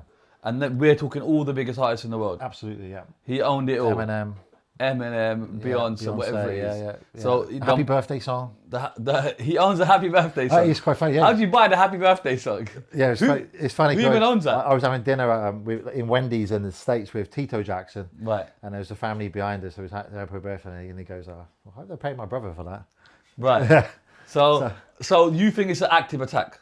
Absolutely. It's got to be. Yeah. Okay, cool. And then I think it's so long the death too. The death is a mystery to me. Yeah. There's no footage. The CCTV cameras have gone missing. Yeah. Different set of bodyguards. We couldn't get to him. He couldn't get to us. He called me 2 nights before, completely erratic, begging for help. He called Mark straight after.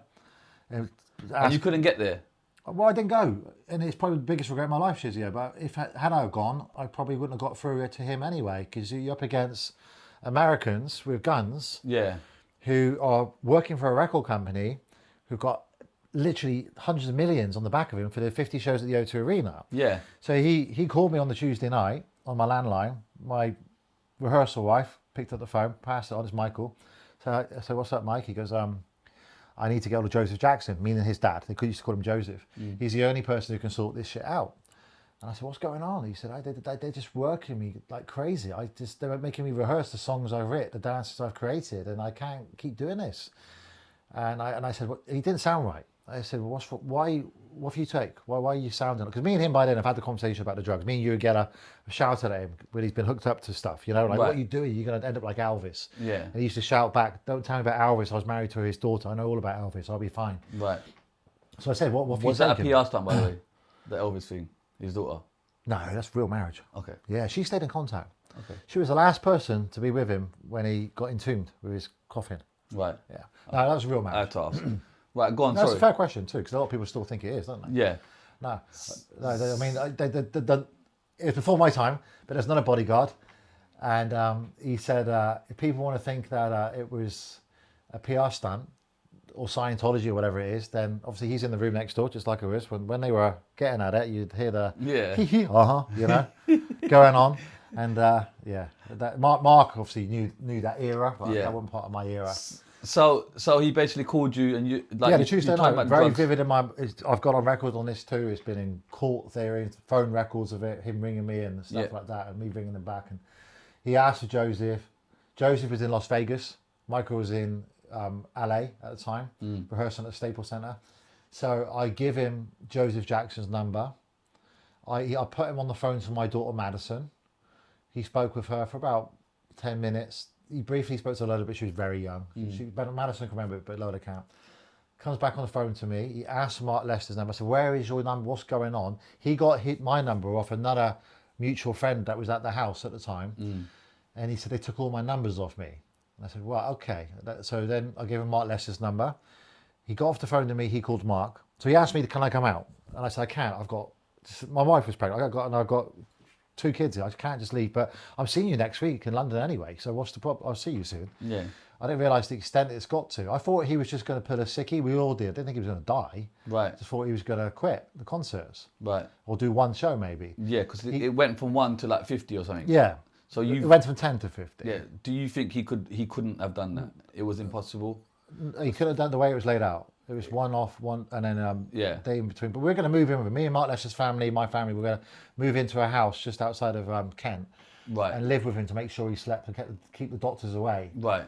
And that was the plan. And the house was all furnished, ready to go.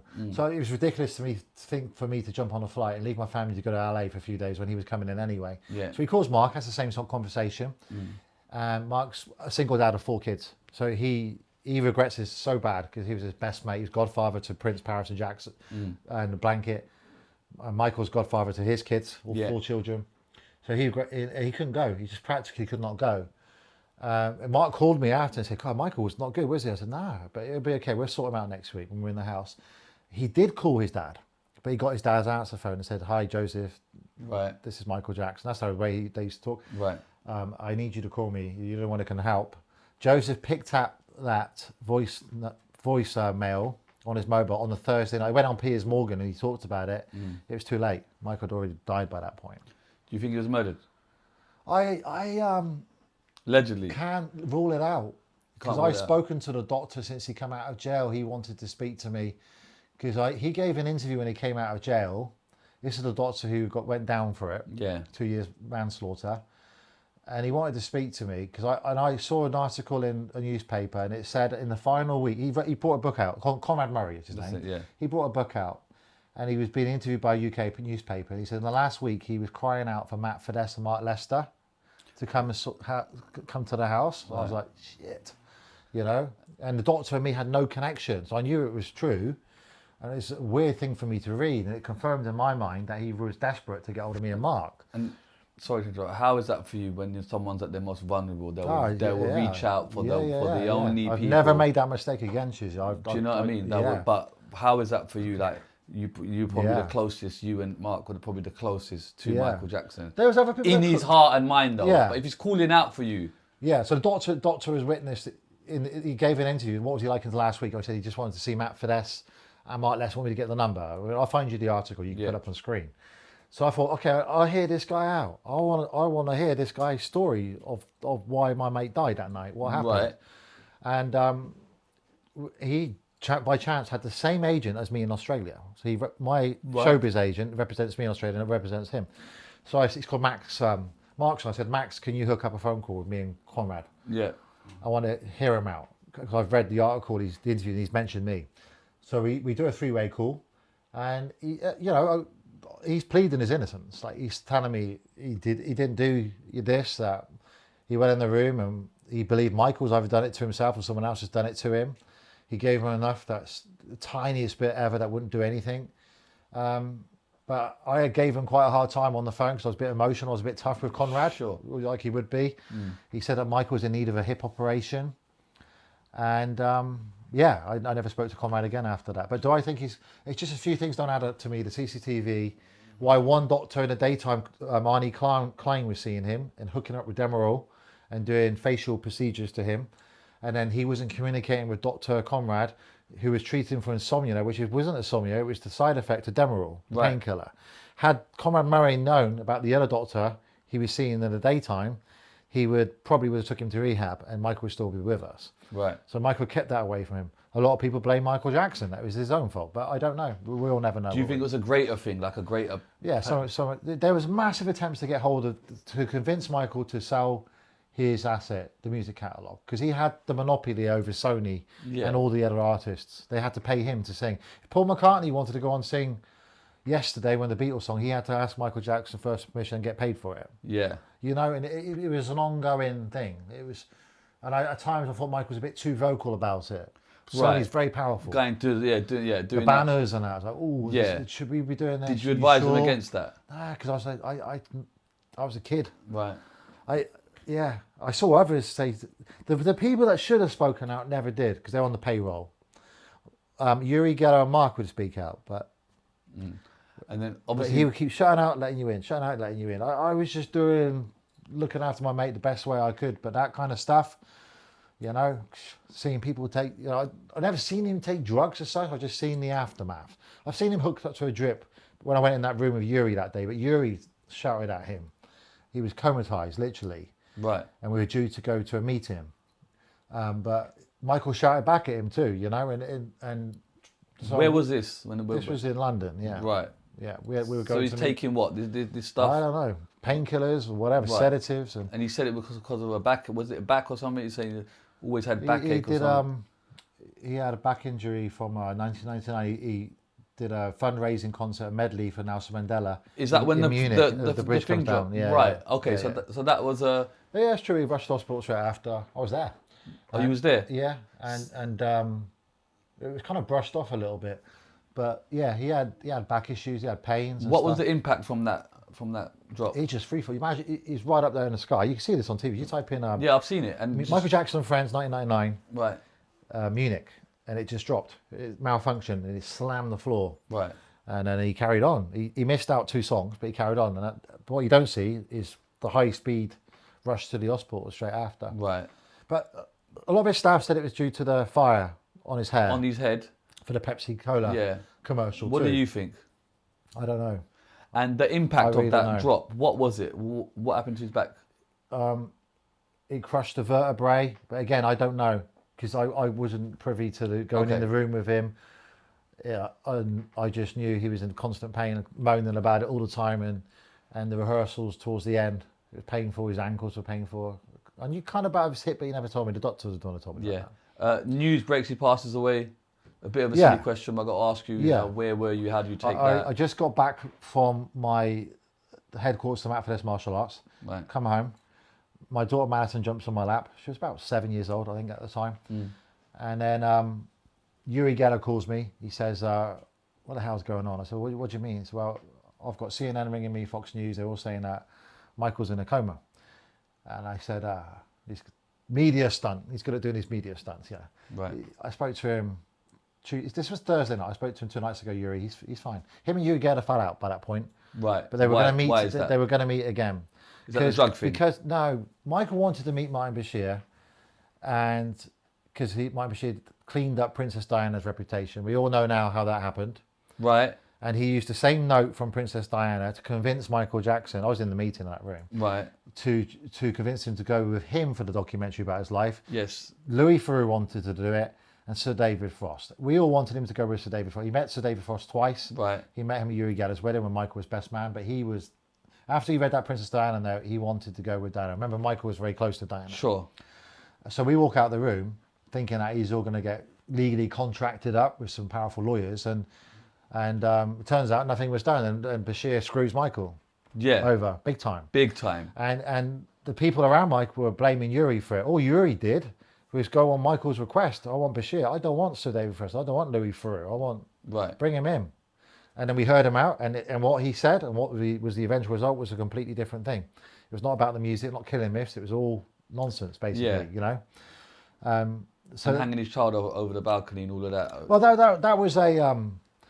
We were in the room with him when that was going on. We were in Berlin, and the doctor was with us. Another doctor was with us, and Bashir was there with the cameras. We were kind of surprised to see the cameras already filming, because I was thinking, wow, that went quick, you know, because it's only maybe 6 months since we was in that initial meeting where Bashir had sold him a lie, basically. Yeah.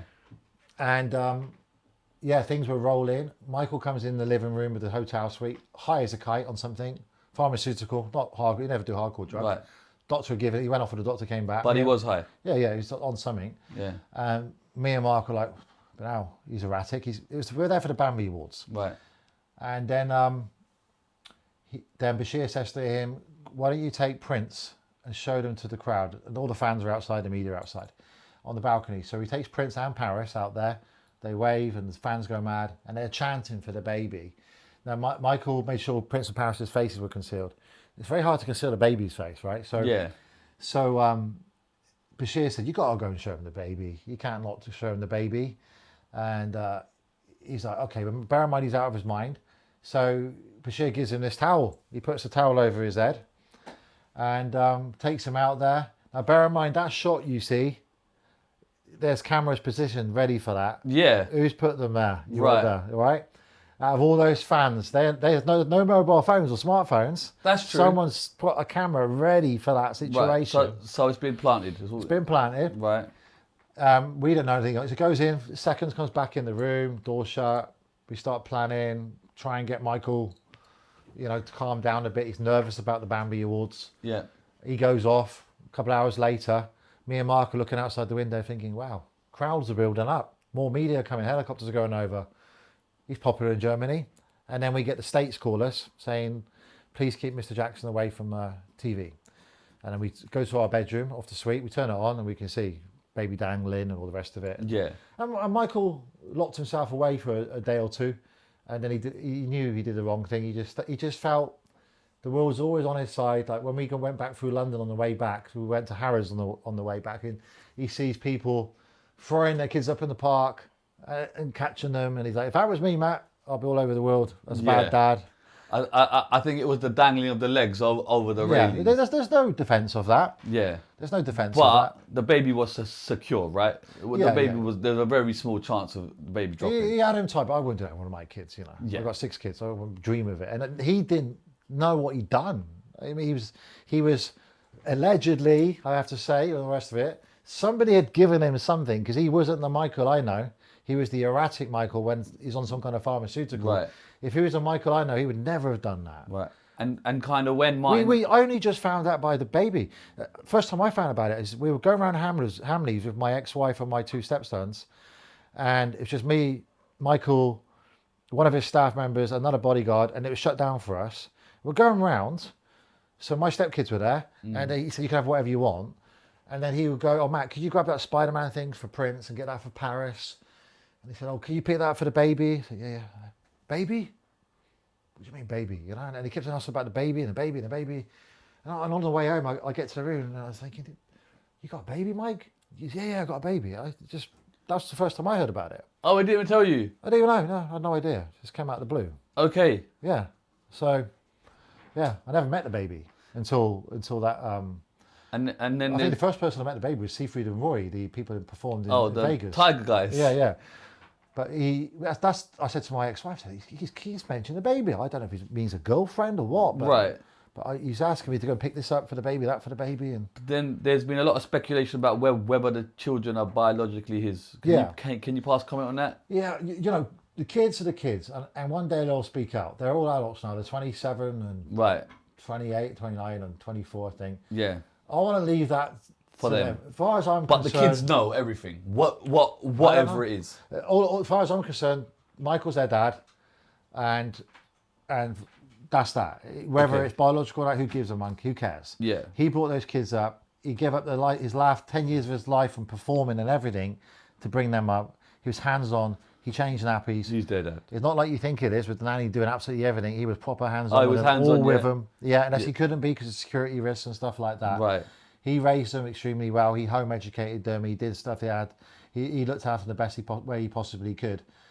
He was their father, basically. There's an alleged video of Michael jumping out of an ambulance. You've seen that, and people think that he's still alive. Like to pass comment. Yeah.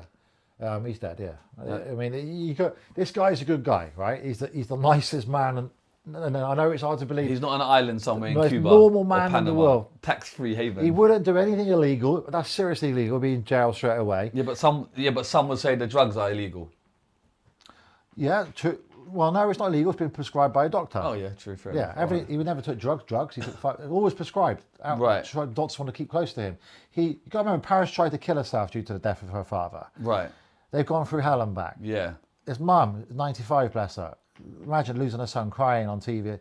You can't fake all that. Yeah. I know a lot of people want to believe he's alive, but he's... But what is that video of him jumping out of the ambulance? That's just some idiot just playing around with... I don't know. What is it? AI before AI? I see lots of those. I see lookalikes now that is so amazing that I'm like, oh, freaking me out. I live in Cyprus, so you see the entertainers... Right. The Michael Jackson impersonators, and they're fascinated to perform in front of me. They invite me to their shows. They're so good. Yeah. They've had surgery done to their face and everything. They're so good that they freak me out. Yeah. At times. Yeah. I've been with Michael where he's been watching one of them, and he's like, I said, "What's it like for you?" He goes, "Oh, it's a bit." In some ways, it's the greatest honor. In some ways, it's scary. And then kind of looking back at his legacy, I mean, how would you describe that? I know you have already. It's a bit of a silly question. Is it all one blur for you, or have you had time to really take in that whirlwind? Yeah. Now I look back, and I'm in my mid-40s, and I know it's not normal the way I was part of this greatest mastermind of network of friends, having dinner with Mohammed Al-Fayed and Britney Spears and Daryl Hannah, David. Who was Blaine. you meeting? Yeah, go on. Everyone you literally. I mean, James Brown used to ring over you. Everyone you can imagine, and when you're Michael Jackson's friend, everyone wants to know you, and when he dies, you suddenly lose a lot of friends. Right. You still got some, who are there with you, and supportive and so on. Yeah. But I didn't expect for this to still be going on. We'll be here still talking about him 16 years after. I feel like I could do a 10-hour podcast. It's going on more intense now as the years go on. Right. And we got the biopic out next year. Yeah, I do want to talk about that. Just before that, Is he the most famous man to ever walk this earth? In my eyes, yeah, I know a lot of famous people. I've never met anyone that has that kind Can of it ever be attention. replicated? No, because you haven't got mainstream media anymore. It's social media. I mean, that guy, Michael, used to joke around that he only had to stand still for 3 minutes and people would start fainting. He used to joke and say people would queue up for a day before to get front of his concert. He would pop out the stage and stand still. And they faint. And they faint. And then they get ambulanced off. Yeah. And he knew the power of his fame. Yeah. He worked hard on that. And just to visually see people fainting when they see this, like, Yeah. he's only been likened to like biblical figures when people say the most famous, like Jesus Christ or something. Yeah, like, that's the recent study was done on that. right. Yeah. And they say he's the most famous man. Yeah, That is crazy. yeah, Like, I'm from Pakistan. I would go be in a village where there's no even like sewage, right? That's right. And I had to get water out of a pump. But everyone, when the electricity was there and it would come and go, when it was there, everyone would watch Thriller. Mad. And they reckon so even people without TV or radio in these little villages still knew the name Michael Jackson. Yes. Still No tried to social media, no They internet. still trying. He knew this though, Shizzio, because Right. there was this time where he was very happy one day, and I said, "What's up? Have you heard about the survey?" I said, "No, what survey?"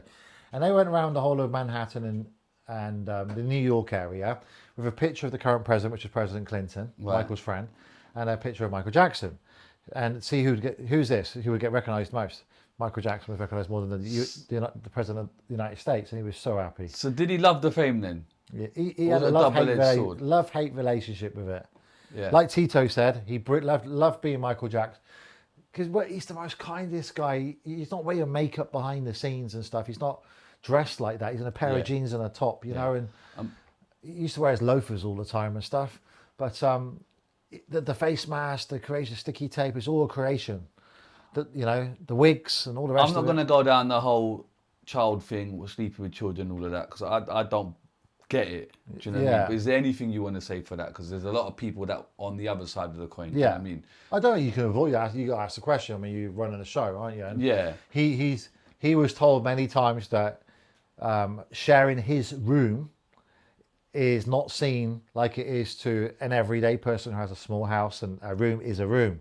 His room is like a house, 2 stories, couple of bathrooms, jacuzzi, bedroom, stairs up to the next bedroom. Right. And I know it sounds mad, no one's going to believe it. I told you about Mark Lester. Michael Jackson would prefer to sleep on the floor than he would his bed. Right. So if you go back to that documentary Bashir, Gavin Vizo's trying to tell Bashir Michael slept on the floor, but he keeps on interrupting the whole time.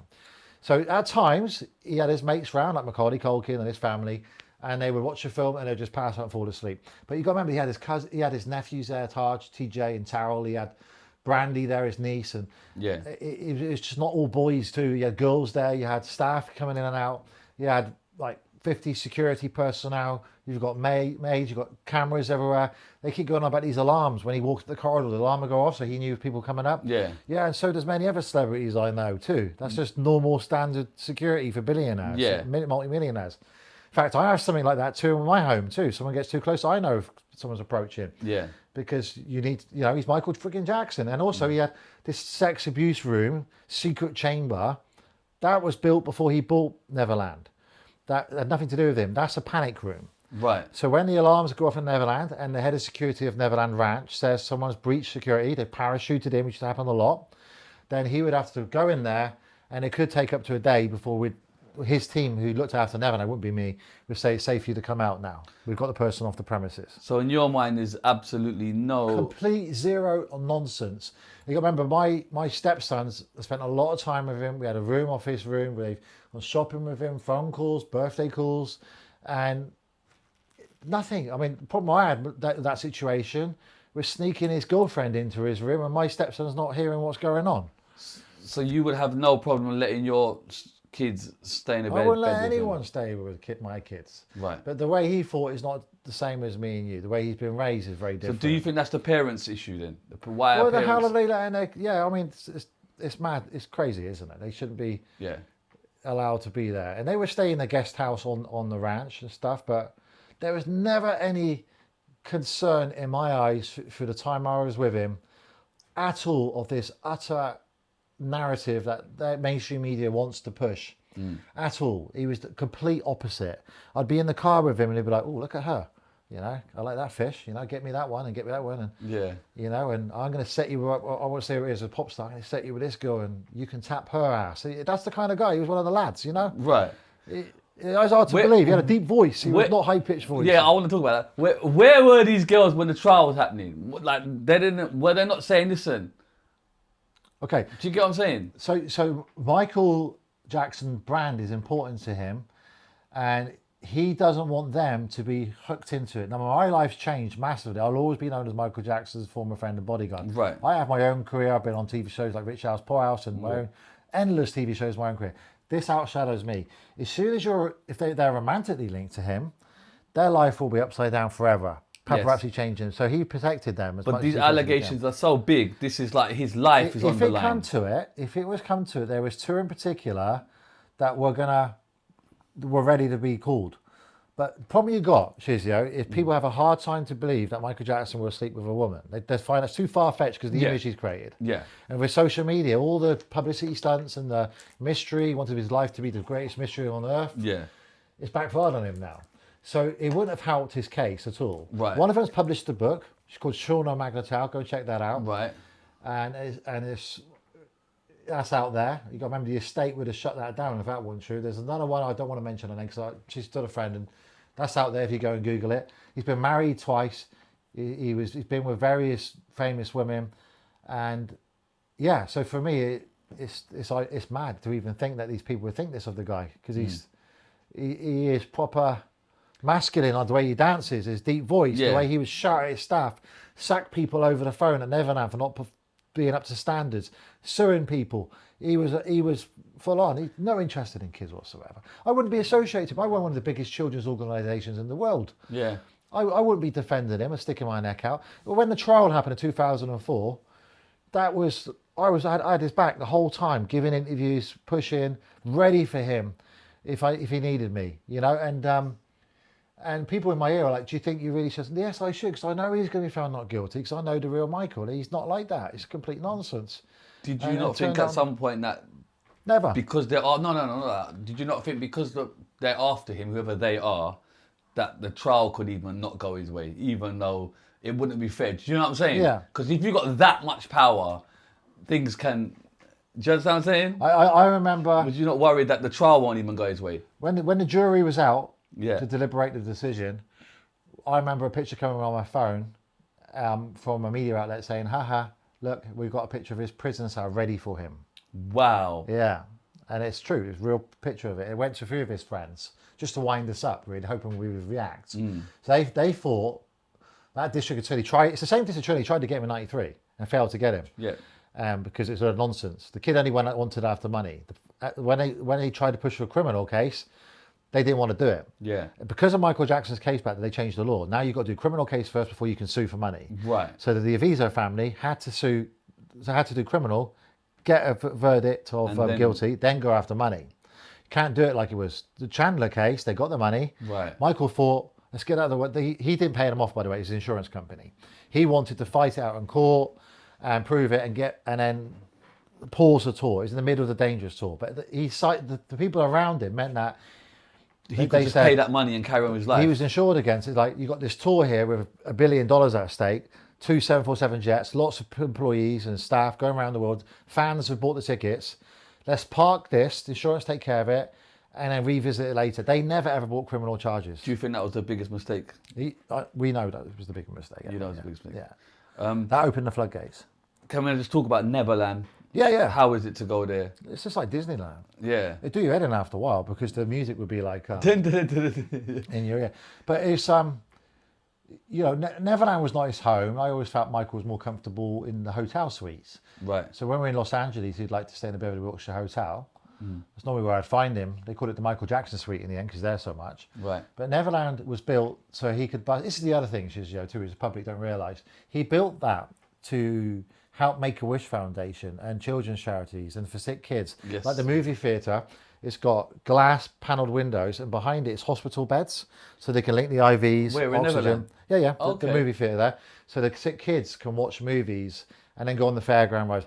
And we had a running joke, especially Mark was hard on him, Mark Lester was hard on him, because it used to cost about $1.5 million a month to run. But he was never there. Like, Michael, you're never at Neverland. Get rid of it. It's wasting your money, especially when things got tough. But it wasn't a home for him. But about 10 to 20,000 kids per year were bussed in there. When you mean busting, what do you mean? By charities. Right. Make-A-Wish Foundation, all these other charities, because he like giving back. He wanted to create a Disneyland for them. It wasn't for him as such, because even when he was walking around, he still had to have security follow him around or be on camera, because people used to parachute in to try and get to meet him. They were parachuting? Yeah. I'd say, oh, sorry, I didn't realise I was here. They knew damn well where they were going to land, you know. But that's crazy. Yeah, so the Neverland thing is out there, and I think it was inspired by Graceland from Elvis and Disneyland with the Peter Pan, statues of Peter Pan and everything there. But that was his safe place. He couldn't do anything, couldn't go out, he couldn't do anything at all. There he had some of it. It's still not normal then. And even when we stayed there, we would rarely see him. Right. Because he was such a recluse. He would be staying in his room watching DVDs. And we'd rarely see him at dinner. Right. Watch a movie. We'd rarely see the guy. We'd speak to him, better catch him, go through the extensions and find him eventually, but we'd rarely see him. Right, so there's like a biopic now. Talk to me about this biopic. Yeah. How is that for you when you feel, do you always get worried about things, what they're going to add in and what they're not? Do you get any hyper say? How does it work? I think it's about time, because we've had the Elvis Presley biopic, which was massively successful. Right. The Freddie Mercury, Queen, Bohemian Rhapsody. So they're the people who are making the Michael Jackson one. Okay, so that's good to know. And they're working with the Michael Jackson estate. So finally, there's going to be an honest portrayal of my mate going out there. Right. And all this nonsense documentaries you've been seeing, that have all been cancelled out and proven to be untrue. And if people want to delve into that, if they go to Amazon Prime and watch a documentary I featured a lot in called Chase the Truth, which counteracted that negative one that came out 5 or 6 years ago. And there's one called The Man Behind the Mirror too.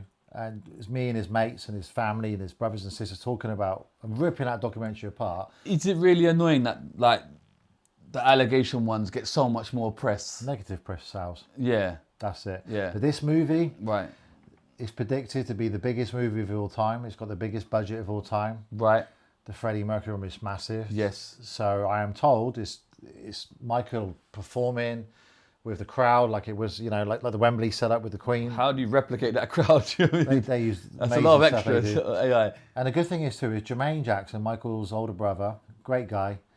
His son Jafar is playing his uncle Michael. Right. And apparently he's unbelievable. Right. Absolutely unbelievable. Sounds like him, looks like him, dances like him. And they use all the special effects. So the interesting thing is which direction they're going to go with that. But from what I understand, they're going to cut it off at the Dangerous Tour before. Right. Because they're not allowed to talk about Michael signed something that he cannot dramatise the 1993 allegations in any way. Right. So they filmed the truth about that, and they've had to cancel that out. Might be wrong. They might find a legal way around it, but as far as what I'm hearing, they can't go there. I read somewhere they stopped shooting and then they had to reshoot again. Right. But they finished now. Is that because of that? Yes. And are you in contact with any of the family about anything? I'm in contact with some people that are involved in it, but not the family. It's very much a closed door on that. I don't believe any of their family involved. I think Prince has given a bit of guidance. He's read the script. I know Paris has read the script because she was in the media recently on Instagram. Right. She was kind of attacking them, saying she was involved and she's not been involved. Right. But I think she's read the script. But no, Jafar Jackson, obviously. When I knew Jafar, he was like 8 years old. So, right. So I don't know Jafar no more. But Jermaine loved his brother. So I'm sure Jermaine would be really trying to keep this tight. Jermaine was involved with the first biopic about the Jackson 5 and Michael's rise to fame. Right. The American Dream. That was what he's the director and producer of that one. So I'm sure. We're hopeful that this is going to be. This is going to be mega. They reckon this is going to be the Michael Jackson mania all over again. The new generation of people who've missed out on him are going to get to see Billie Jean and everything in action. And how they're going to handle the allegations and the mysterious side to Mike, I don't know. If they don't address it, then people like me are going to be harassed. Like, what do you think? Is that a real betrayal of him? I'm hoping they're going to address it, but it's hard because of what he signed, I think. Are you prepared for that when the floodgates are going to open? Cause I won't say who reached out, but someone reached out to me, linked to their team, to say, get ready. Next year is going to be mad. It's going to be probably one of the highest profile years of my life due to this movie's been seen by people. It's unbelievable. Like, When is it coming out? April the 26th, Oh, 2026. it's set. Yeah, but it's been set before and it's been moved back. So it could be moved back, but I don't think it's going to go back. And just a side note from me, what are your favourite Michael Jackson songs? Your kind of top three. I don't know if anyone's ever asked you that. Joe, he hooked me in with Billie Jean. Yeah. But it's more so the way he performs it and the way he does it. He's so clever the way he does all that. Right. Billie Jean, Smooth Criminal. I mean, it's all the hits that everyone else plays. But what's your top three? Definitely be Billie Jean, Smooth Criminal. Because you got the hat in it. Yeah. Smooth Criminal's good though, isn't it? No, come on. He didn't tell me how he did the lean. I only found out after he died. With the pegs. He had me doing it in front of him. What? Me and Mark were like trying to go forward and hold it, because that's how we thought. And he never told you? Slam on our face all the time. And he never told you? None of his staff were allowed to tell us around because they signed things, and right. Yeah, and then we found out after, and he passed away. I was like, you little bugger. Right. Prankster, forever the prankster. Yeah, but I think all his songs are amazing.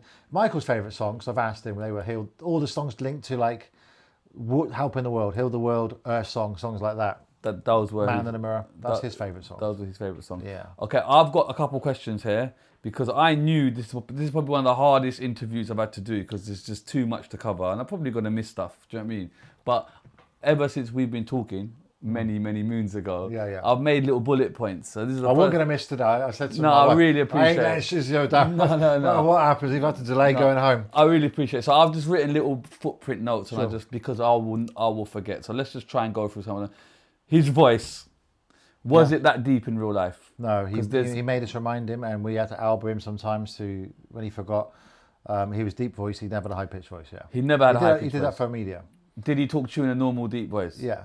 There's a video online on one thing on a song that apparently he let it slip in the closet or something. Have you seen that? I've seen it. Yeah. Is that his? That's how he speaks. Yeah. That's how he speaks. That's how he shouts at you when he's not happy. Yeah. When he shouts. Yeah. Okay. That's it, man. He's got a proper deep voice. Yeah, the one with the high pitched voice. Jackie Jackson's got a high pitched voice. But he doesn't talk like that. No. So why would he put that on? Is that just a mystery? He wanted his life to be the greatest show on earth. He used to say to us, "Keep the mystery going." Okay. He used to say people have to be interested for them to stay interested in you. So he'd come up with all these ideas. There's a video online of him wearing when he's shopping in like a supermarket, and it's allegedly everyone's an actor just to make. Everyone's a staff member. So just to give him the experience. Yeah, is that true? That's true. So he can't go to a shopping kind of Sainsbury's or whatever you want to equivalent. So you literally made one for it. Is that? I had nothing to do with that, but it was all the nanny, the bodyguards, the staff, and everything else, and a friend of his who owned a store, and he saw. But even then, they had Billie Jean playing, and he was moonwalking around and stuff like that, and prancing about. Right. But yeah, that's true. That went ahead. Beef with Prince. Did he have problems with Prince? Because will.i.am has said numerous times they had an issue. You ever aware of this? Any type of problem? From Michael himself. Yes. Got me and my rehearsal wife front row tickets in to watch Prince playing at the O2 Arena, and then on the speakers before Prince come on, they had all the people talking about Prince, and one of them was Michael Jackson. That's as much as I know. I said to Michael once I want to go and watch Prince. He sorted it out, and I was right at the front, sat next to. Probably don't want to be saying this now, but I was sat next to P. Diddy, Puff Daddy. Whoa! And we had front row, literally in the VIP thing, right in front of Prince. I don't believe. Oh, I know what happened now. Is that Michael recorded a music video. He wanted him in bad. Right. And one of the lines was your butt is mine. And what Prince didn't want to agree your butt to is that. mine, yeah. Yeah, and that created a bit of a... But they're both very talented individuals. I had a lot of people ask me, especially after that concert with Prince, like, is Michael Jackson related to Prince? Because people used to think they're very alike, you know, in times. And but no, I didn't experience any beef. I know towards the end, I didn't go. Prince was performing in Vegas. Michael's living in Vegas. Chris Tucker had arranged it. will.i.am arranged it, actually. Yeah. And they went there, and Prince sat on his lap with the guitar and stuff. Played it in his face Michael or didn't like that. Yeah. But Michael doesn't like that. When it's the limelight, he wants the limelight. But when he doesn't, he wants to be there just as Mike, you know. Janet Jackson said recently that I didn't know this, that Stevie Wonder and Samuel Jackson, they're all cousins. They're cousins, but different. Are you aware of this? I knew of the connection. but far as I'm aware, they're distant cousins, not like first cousins. But yeah, I'm aware. What is in the water of that bloodline? I know, huh? And all the brothers are all super talented too. Yeah. They're all. It's not just Mike. Michael used to say to me that Marlon was a better dancer than him, Marlon Jackson. Right. But do you think it's the time he put in? It's the time he put in, and he was the little cute one, and also the first black artist to get on MTV. Yeah. He was like he did. With Side his walk. video. Side note. The reports are he took the moonwalk from street dancers, Yeah, Shalimar, and all of that. Would you concur He with was that? in New York. He's told me this himself, and he saw like a gang group outside, and they were doing the dancing and stuff. He went out there without any bodyguards. They didn't know who it is, and I think he was filming The Wiz, like a Wizard of Oz. Right. Can't say it. I don't know how to say it nowadays, but what's the correct way of saying things nowadays? A black version of Wizard of Oz, a coloured version of Wizard of Oz. Right. You know what I mean? Yeah. We got the original Wizard of Oz, and they did a version to the African Americans. So he played the wizard basically with Diana Ross. Right. And outside his hotel, they were dancing, and he went out there and he gave him $1,000. This guy to teach him how to do the backslide. And then over the years, Michael developed it and made it more slick into the middle, and surprised his brothers and everything, and stole the show at Motown 25. When you're bringing up names, it's all coming back to me. Reports are he was obsessed with Diana Ross. Is this true? He loved her. He lived at her house. Yeah, he adored her. The children were left for her as a custody if Catherine Jackson couldn't do it in the will. Yeah. I read in an article his kids are suing Catherine Jackson. Are you aware of any of this? I read the same as you. I've got no idea if that's true or not. Do you just keep out of all Families fall out. Fans fall out.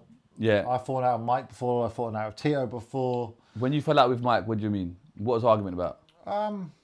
He felt I shut the lift too quick on his fans one time when he's in the middle of signing autographs, and that they put him where he is, but I was trying to protect him. We kind of disagreed on that. That's what I've fallen out with Michael about. Yeah, one time he wouldn't get out of bed, and it's been organised for him to go to London Zoo to see the gorillas. And bear in mind, the London Zoo's a charity, and it was all shut down. They're all volunteers waiting for him, hours and hours on end, and he didn't quite see that. In the end, one of his friends donated a lot of money to charity to keep them happy, basically. But yeah, we had a bit of friction over that. He didn't want me working with his brothers, which I went against his wishes on that too. But just why did you not want you? I don't know. He just said everything that they get married all the time. That everything they touch goes wrong, and they just want to be the Jackson 5 again, and I'm not ready for that. I used to also feel it's very unfair that he wouldn't take calls from certain family members because he felt that they wanted to be the Jacksons again, go on tour, because they had no money. This is what Michael said to me. Right. When I knew their intentions were to help, they just wanted to be with their brother and get all these leeches around. I suppose the paranoia sets in. You just don't know who to trust. It's the people. I think for the time I knew him, Shizzio, we had about 11 managers to come and go. Right. Yeah, it was chaotic. It was complete unorganised. And his brothers had nothing but love for him, and they wanted to help him out and look after him. They wanted him back in the family. They wanted to sort him out, go on tour, protect their brother, their little brother, and he didn't see it that way because the vultures around him, unfortunately. Talking about his brothers, I read somewhere that 2 of his brothers have the same baby mum. Yeah, that's true. Okay. Jermaine and Randy. Would you like to pass comment? Because on the outside, that's very Jerry Springer-ish. Yeah. So Randy had a girlfriend. I've met Alexandria at Havenhurst, the family compound. Right. Found her to be real nice, and she had 2 kids with Randy. Yes. And then she went on to a relationship with Jermaine. Yes. She married Jermaine and didn't tell Randy, and then Randy found out, and then she had 2 kids with Jermaine. Right. One of them being Jafar Your Majesty. So yeah, I think the controversy is because they're brother cousins, right? That's the. Yes. But I've seen them all together in 2006 or 2007. They just treat them all. They're all like brothers and sisters. They're Is it kind of hard for you to make any type of judgment, because it's like, I don't know, they're just in a. Are they like they're in a different world in regards to normality? Not normality. Do you get what I'm trying to say? What? Very normal. Yeah. It was a family Jackson day they invited me to, where the family make an effort to get all the Jackson families, the big family now, the grandkids as well. Yeah. For 1 day a year to the family compound, which Michael owns, Havenhurst, Yeah. where Mr. Jackson lived. And they were all there. Joe Jackson was there. I was scared of him. Everyone was scared of Joe, man. Yeah. He was there. Everyone was there. Having a barbecue. Amazing. They were just normal. The only thing was not normal is had helicopters going over while you're trying to eat your chicken or whatever. And then I said, what's that? And they call it the eyes in the sky. It's the paparazzi. Was Joe that scary? Yeah. Really? It was so nice, but very... What was it about him? A look or? Yeah, I used to say to Tito, because Tito was the closest looking one to him. And when we would go out, there was a particular time when we went out and he wanted to clean Michael's star at Hollywood. Right. And then go into Jackson's star. And Tito would get recognised, but not as Tito Jackson, he'd get recognised as Joe. And he would just go along with it. Right. And he'll go, oh, you're Michael Jackson's dad. Yeah. And he said, oh, that happens all the time. I'm the closest looking one to Joe. But Right. Joe had this pit bull look on him, didn't he? He's a tough guy. But look what he's done for his kids. He's a credible guy. I've sat down with a guy and lovely bloke. Just gone through so much, you know. Do you think he had to be that strict to make them what they are? The brothers tell me that he did. He had to do what he did, otherwise they would be dead or on drugs or in jail. Right. Because he is no different to any other dad, but because of what's happened, the explosion of the family, Catherine recognised the talent, not Joe. Catherine was the one saying, "Hey, these kids have got something," and she recognised Michael too. That's right. She's told me this. She stayed with me in Devon and in the UK, and she said she found Michael by the washing machine, rickety tin. He was only like 2-3 years old, jigging it away to the noise of the washing machine. Hey, your neck movement's good, you know, Matt. Thank you very much. And then he did the school performance, and he ended up being lead singer, and Jermaine got pushed to the side. Because she said to Joe, Michael, because in the end, Tito said all the time, Michael's always trying to get in on things. Like, get out of the way, Mike, get out of the way. You have nothing to do with Jackson 5. And then when it all became about him, didn't it? Yeah. But the problem he had is Michael would see it as, I'm Michael Jackson, and you know, he knew he was the biggest star in the world, biggest selling artist in the world. He knew it. He can't not know it, can he? He would see it as that if it weren't for him, his brothers wouldn't have what they got because he's the lead singer. Yeah. His brothers would see it. If it weren't for the Jackson 5, there'd be no Michael Jackson. Yes. And there's always that issue. Oh, that issue of what was what. I'm a big hip hop fan. Obviously, Michael was. He did embrace hip hop. He come out on Summer Jam with Jay-Z. That's right, yeah. I don't know if he was. He dragged him out. Yeah, from behind the cards. Yeah. You was there? Yeah. Oh, not okay. in official capacity, we were there as a friend. Right. And he did not want to go out. He didn't want to go out there. Why did he go out? And it was weird, because Summer Jam's a hip hop thing. Jay-Z dragged him out. The trouble you got with Jay-Z, he's the one that's married to Beyonce, isn't Yes. he? Yeah, so Michael was obsessed and wanted to marry Beyonce. Right. And if you notice, every award that's been given to Michael Jackson in 10 years' life, Beyonce was always requested to do it, otherwise Michael wouldn't turn up. Right, he said Beyonce's got to do it. He was completely in love with her. Right. So when Jay-Z was around, there's a bit of a friction there that okay. Jay-Z got to marry. Michael couldn't understand it. He couldn't understand it? We went to a party. Yeah, I landed myself in it again. We went to a party that Puff Diddy put on. Nothing like they say in Vegas. Right. Michael wanted to go there. And we found that strange because he doesn't want to do any of that. He's completely anti-parties and stuff. Right. But he went because he heard Beyonce was there. Right. And we turned up. We just about got through the door because the guy didn't believe it was Mike. Right. We sat there. He went straight to P. Diddy, sat next to him, and he said, "Is Beyonce here?" She said, "Oh, she just left." He goes, "Oh, no, you're joking." And then we went straight back to the hotel again. Okay. Yeah. Did you not want to just ring her and ask her out? Or, he's Michael Jackson. He's a bit shy, I think. But he Did always you know what giggling around there. But you think Beyonce was his... Yeah, in Earl's Court, you were there. Yep. We were backstage, and Peter Andre and Katie Price had just delivered an award, right, to somebody. Yeah. And then we were back in a dressing room. There was no intention for Michael to sing that night. It was a very misunderstood. This is how unorganised his camp was at the time. Right. But everyone in the crowd was chanting and stamping their feet for him to sing. Chris Brown did Thriller and Beat It. They all thought when that came on, Michael was going to come out. So everyone was disappointed when they saw Chris Brown do it. And then at the end, they did We Are the World. And Michael was hearing it at the back of the room and nodding his head to it. And Beyonce's knocking on the door saying, "Michael, you need to come out. Everyone's expecting you." Oh, so they sent her. So he came out completely unplanned, unrehearsed. The microphone went right, the sound went right. And the media slammed him the next day. But he didn't even know he was performing until a few seconds before. But Summer Jam, you was there. Yeah, I didn't know it was called Summer Jam. We Okay, just got but dragged Jay-Z along said to come- a but party what- for a second. I remember Jay-Z taking him out to a crowd and then Michael being unhappy. But did he when want to got go? back. Like, obviously, he's a hip hop fan then, because this is. Do you know what I mean? We were there for discussion. What is he doing there? It was a business meeting. It was just dragged along, and he was back there waiting for Jay-Z to do his bit. Right. And I know it sounds a bit weird, but back then Jay-Z wasn't like Jay-Z is now. Absolutely correct. Not really known. You know? Absolutely.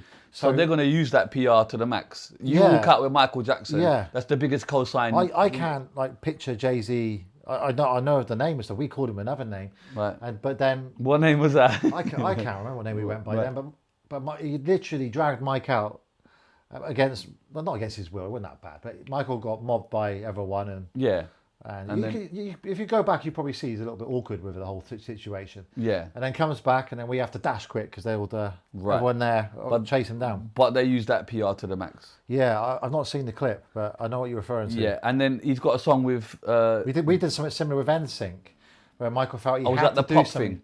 Yeah, he had to do something because they were kind of blackmailing, his people were. So NSYNC were going to, at the last show Michael ever did in 2001, just before 9/11, Madison Square Gardens, NSYNC were set to perform.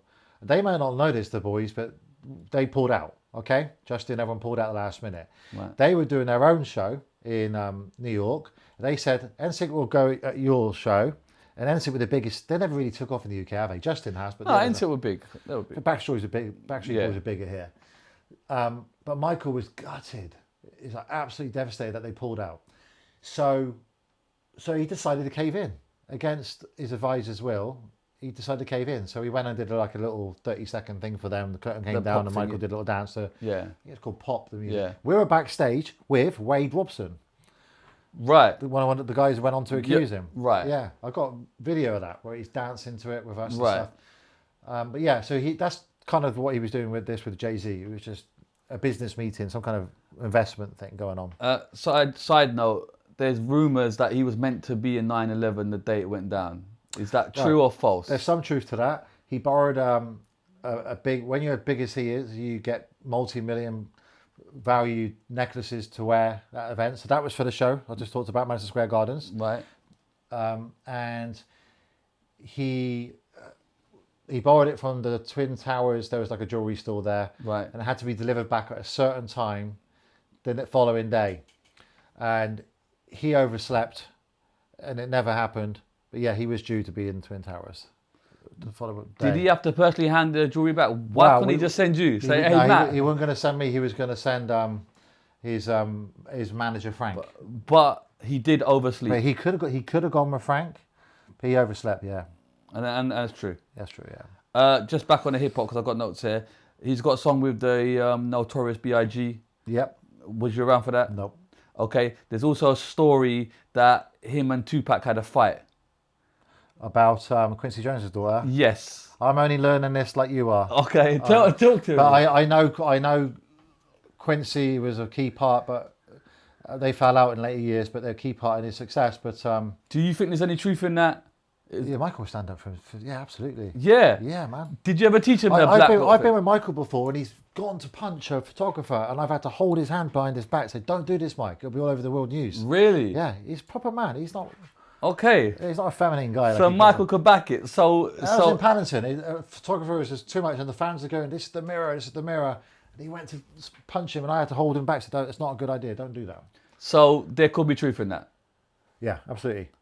Did you ever teach him the second dan? Because you were meant to teach him. Him and Mark got qualified at the same time. So they both fought second dan black belts. Yeah, all certified by me. It's still in Mark Lester's office, and wherever Michael's is, I don't know. But you asked Will Smith about Michael's kicking ability because he went on did Men in Black cameo in it. Oh yeah. He can kick it over the head, spinning kicks. So he's gone on camera and talk about it. He was an incredible martial artist. Was you on that set? I didn't go to the set, no. Because it was a video call, wasn't it, on the Michael Jackson, the Men in Black? Yeah. Did he ask to be in that? Yeah. So Dream for him. did Michael have that power where he could just call up and say, I want to be cameos in X, Y, Z? Because people will take it, surely. Yeah, but it's not as easy as he had connections to the director. I don't know who the director. He's very good friends with a guy called Brett Ratner, Right. who did Rush Hour and all that type of stuff. Yeah. But there was some connection. I remember being with him at Mohammed Al-Fayed's house in Oxted, and we sat by the fire in the living room, and he's going through a magazine, and there was a picture of him going into the set for Men in Black, and he was talking to me about it. He told me off that day because when we're in the hotel suite, the newspapers would get delivered like old-fashioned style underneath the room every morning, like every publication, and it was all about him, all negative stuff. So I'd take out the bits about him before he used to wake up midday, 2 in the afternoon, and I'd leave the positive stuff. And then on that particular day at Muhammad Al-Faya's living room, I sat next to him, like you used to like sit next to the fire, and he said to me, Matt, while we're talking about press coverage of me, any chance you could stop taking my stories out of the newspapers? Okay. Because it goes from page 9 to page 16. I'd like to read the stories that I've created. I'm thinking, you, unbelievable. Right. So America's telling me, people are telling me to remove this story about his nose falling off and all that. He's created it all.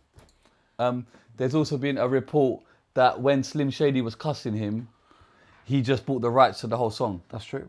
That's true. The whole catalogue. He bought the whole catalogue. So every time Eminem songs was dissing him, he was actually earning the money off it. He did a music video, didn't he? Just Lose It. Yeah, Just Lose It. Yeah.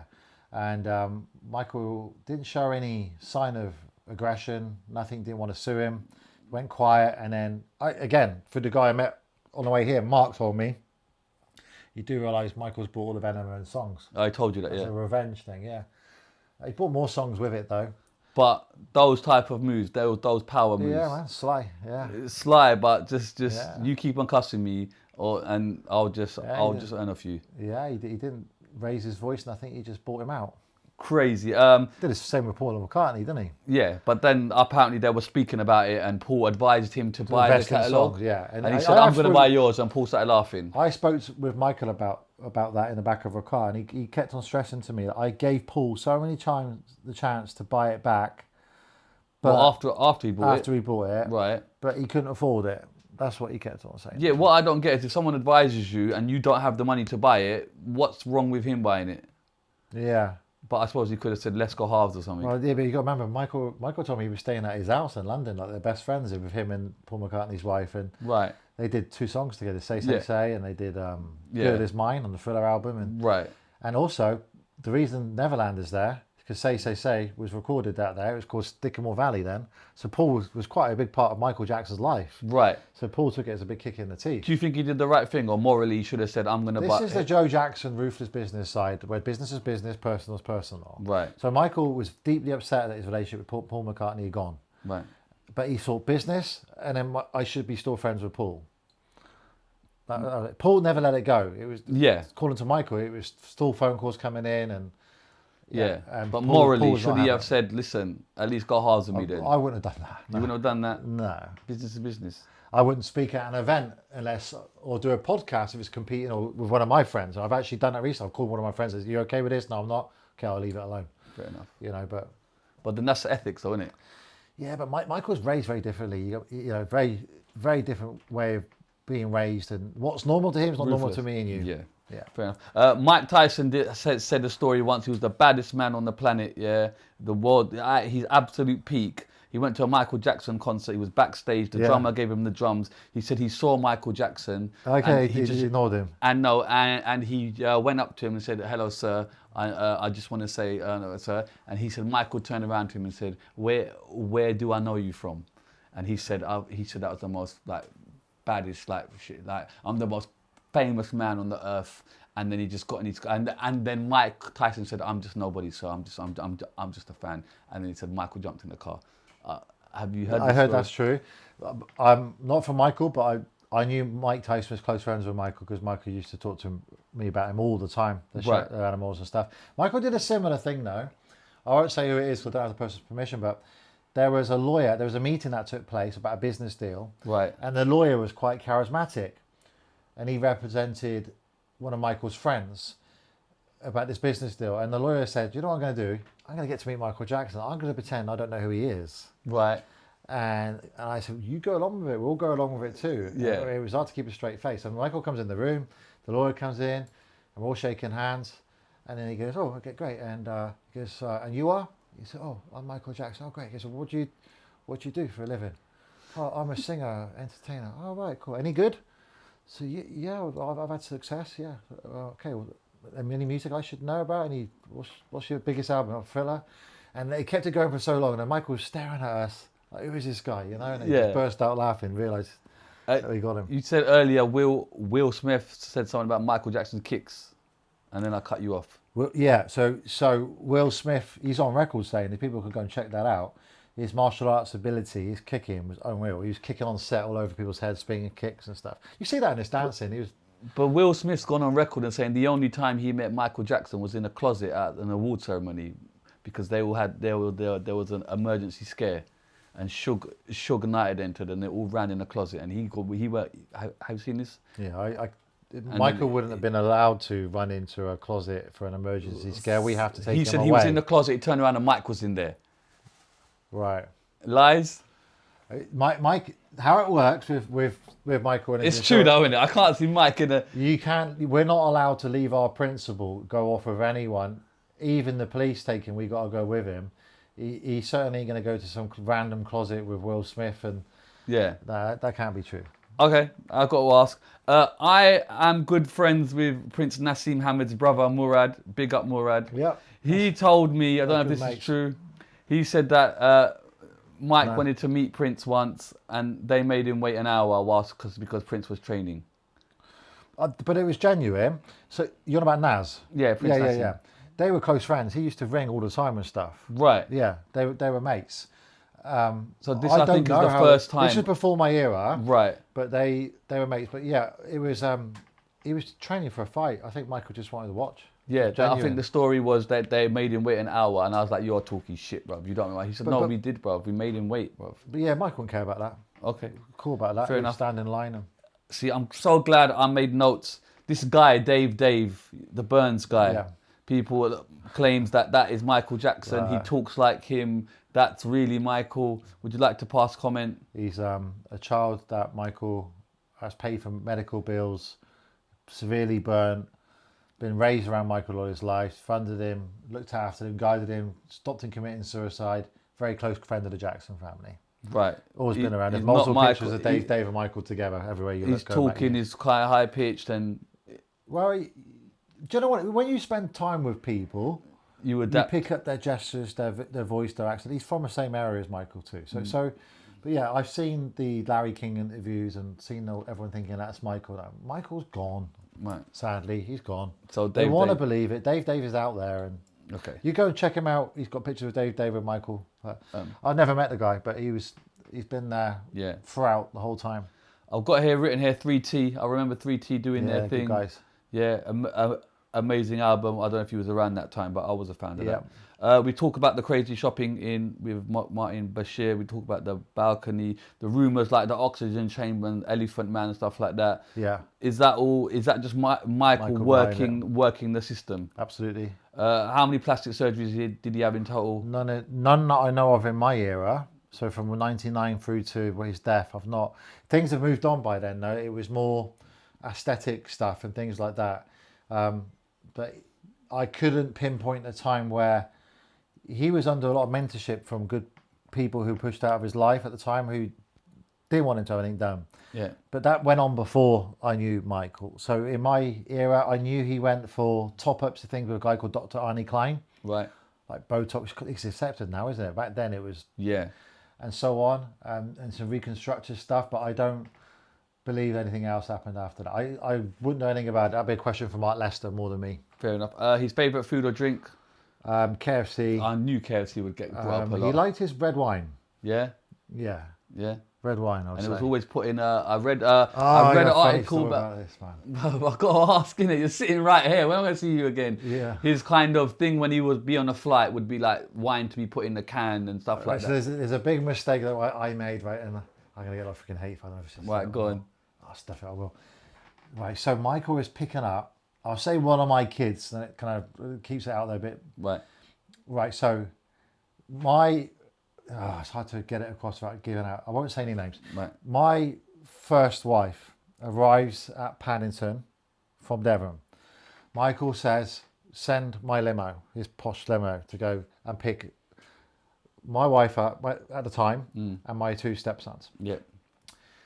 And it's Michael Jackson's driver. So they get to Paddington, they get in the car, and one of my stepsons sees a can of Coke there and starts drinking it. Gets to the hotel, and chaos has broke out because it's Michael's can. Right. And he wanted to sit because he asked the driver, "Where does Michael sit here?" So he sat at Michael's seat. He started drinking it, and it turned out it was red wine. Right. Michael used to call it Jesus juice. That's correct. And he was very happy. Elated. Yeah. But Michael was horrified. Who let him in there? Who let him drink that?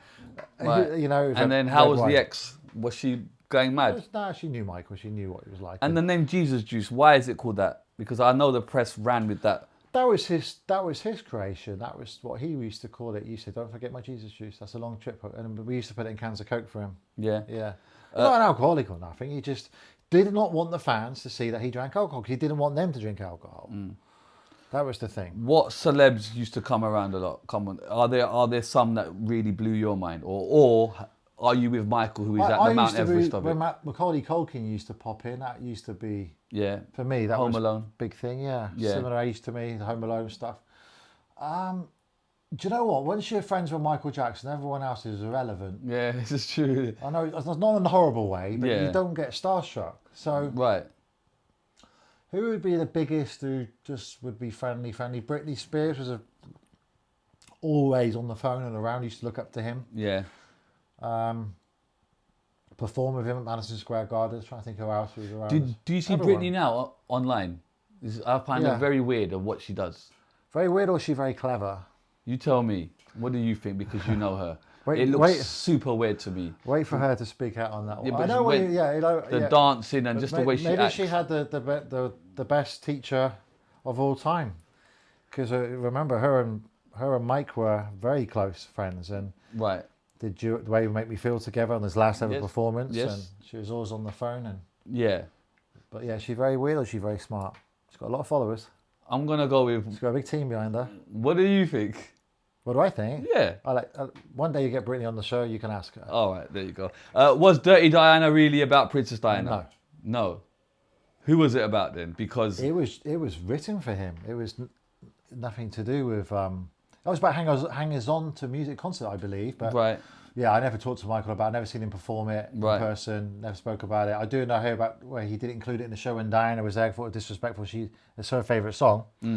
But no, I don't know much about that song. There was a thing about she asked him to do it at a concert, but he didn't do it. In Wembley, that's right. Out of respect for her. Yeah, it was too late to put it back in. And she asked, that's true? That's true.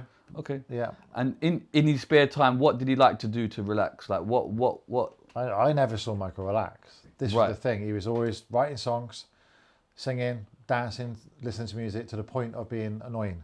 Right. I never see him. And if you watch a movie with him, you're like, they shouldn't have shot it from that angle.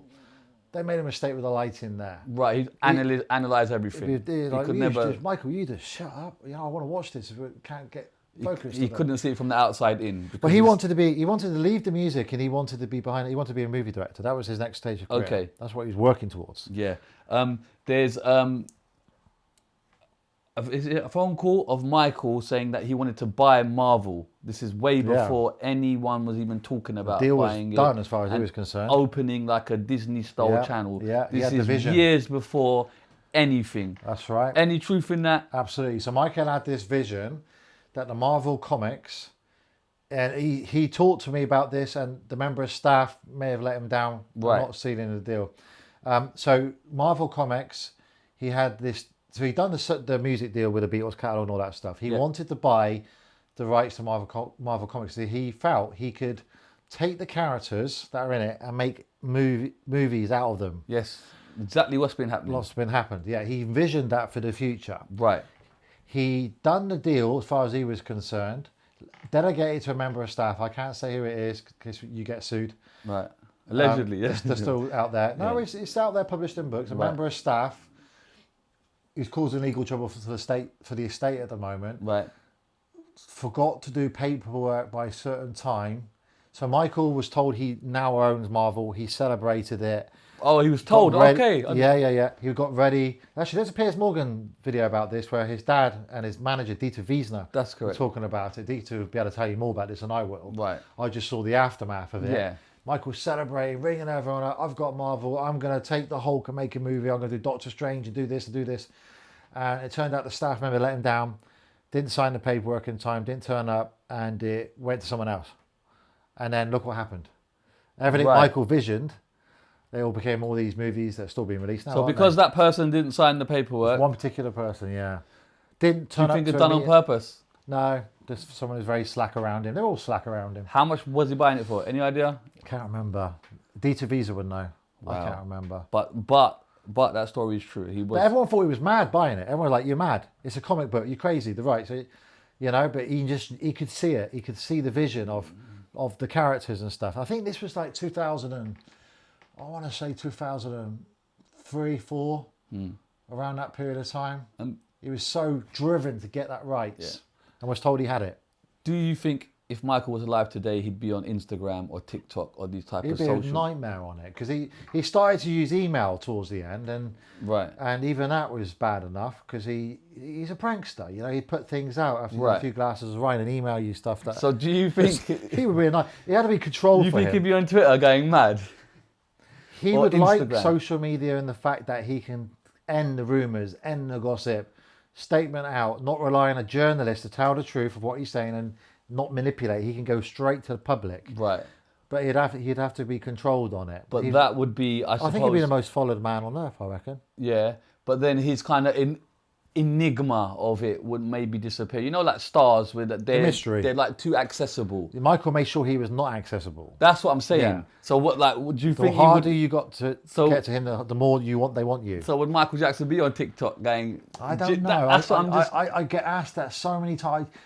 I fight with that one because on one hand, it would be the biggest tour. On the other hand, he wanted this mysterious act. He wanted to disappear for 3 or 4 years, bring an album out and go full on. Right. Disappear again and bring an album. Yeah. And they'd always drill into us, keep the mystery going. Yeah. Don't tell people where I don't tell people what I'm doing. So, don't know. Okay. I got put out on the Michael Jackson estate, Instagram, Twitter and Facebook. Picture of me next to him. Like it's great to have the acknowledgement, to be honest, a couple of years ago. And when you get put out to like 80 million people, you don't even have to be told that someone's put out. Your phone's like rumbling. Yeah. So the power he would have, they reckon he'd have like over 1 billion followers, don't they? Yeah, the most. Yeah. How much roughly, if you had to guess, was his expenditure monthly? I know he got through 80 million a year in royalties. No, like I spending. know Neverland wasn't million. What he would spend, I don't know. No. But he would spend 80 million a year, no problem, because that's public knowledge. Yeah. There was thing about They Don't Care About Us video. He was in the favelas in Brazil, and apparently gangsters had to look after him. Are you aware of this mafia? That's before my time. Yeah. I was probably at school. Also a famous video of him with Crip gangsters throwing up Crip signs. Really? Yeah, have you seen that? It's on a set of, I think, The Way You Make Me Feel, and they made him throw up Crip signs. I don't know if you... That would be a question for Mark Lester. I would have been at school at that point. Latoya and Janet have publicly said that he was murdered. Would you kind of... Janet said that too. I don't know, I've just got it written here. I know Latoya has actually... Yeah, let me take that back. I think Latoya definitely said it. But... I don't think we'll ever know, Shizzio, because the CCTV footage is gone. So everywhere we went when Michael was on camera, he recorded his life. He's a big fan of Tony Robbins, that if life's worth living, it's worth recording. So there's camcorders everywhere, there's footage everywhere. When we're in the hotel suite, we put cameras up, the monitor ins and outs. So the house he died in, it was a very famous house. It had cameras there. All the footage is gone. So... But it's gone. It's gone. And that would tell the story and what the hell happened to come in to go in that night. Right. And it's gone. So... Latoya could be on, so she'll know better than me. She's his sister, so fair enough. I don't know. The story about Tatiana Thumbtzen, who was on The Way You Make Me Feel, She kicked off that when she kissed him in pub on the thing. Apparently, he really liked her, and the family just cut it. He never mentioned it to me, and I've never seen the calls come in, but I've heard what you've heard. Yeah. Yeah, fair enough. Yeah. I've got to ask these questions because you're here, bruv. Like you're the closest thing to Michael Jackson man ever. That would have been like 92. Yeah. So I would have been in second. Madonna was gonna be the girl in the closet video. Is this definitely true? not? No, apparently because I remember picking Michael up from Terminal 5. He came in on Concorde, right? And I picked him up in my car, and he got in the back of the car, and he said to me, "I heard Madonna's here, Matt." And I said, "Yeah, she's doing like some kind of West End show." Right. So and he said, "Is she singing?" I said, "Yeah, she's singing." And he said, "Good. She needs all the practice she can get." Yeah. Okay. And he named a snake after her too. So. Okay, but apparently she was meant to be the Naomi Campbell in the video. Don't know. There was never, it was never any communication between that I witnessed ever of Madonna and Michael Jackson ever. That was long. They went to something Yeah. in the late 80s together, one-off thing, but I don't remember. I remember her doing an amazing speech after he died, Yes. wishing she had kept in contact. So Did that annoy you when a lot of people afterwards were like, "Oh, I Really? wish we treated him better," and it's like well, it's too late. I was looking at her thinking, well, what about you? Right. But she seemed quite It's sincere. really annoying when like you feel like the world let him down. She's probably the only person who could really understand him other than Princess Diana. Yeah. But Madonna did an amazing. I was very surprised by it. It was a very good speech. It was only like 4 days after he died. He was supposed to be there, I believe. Yeah.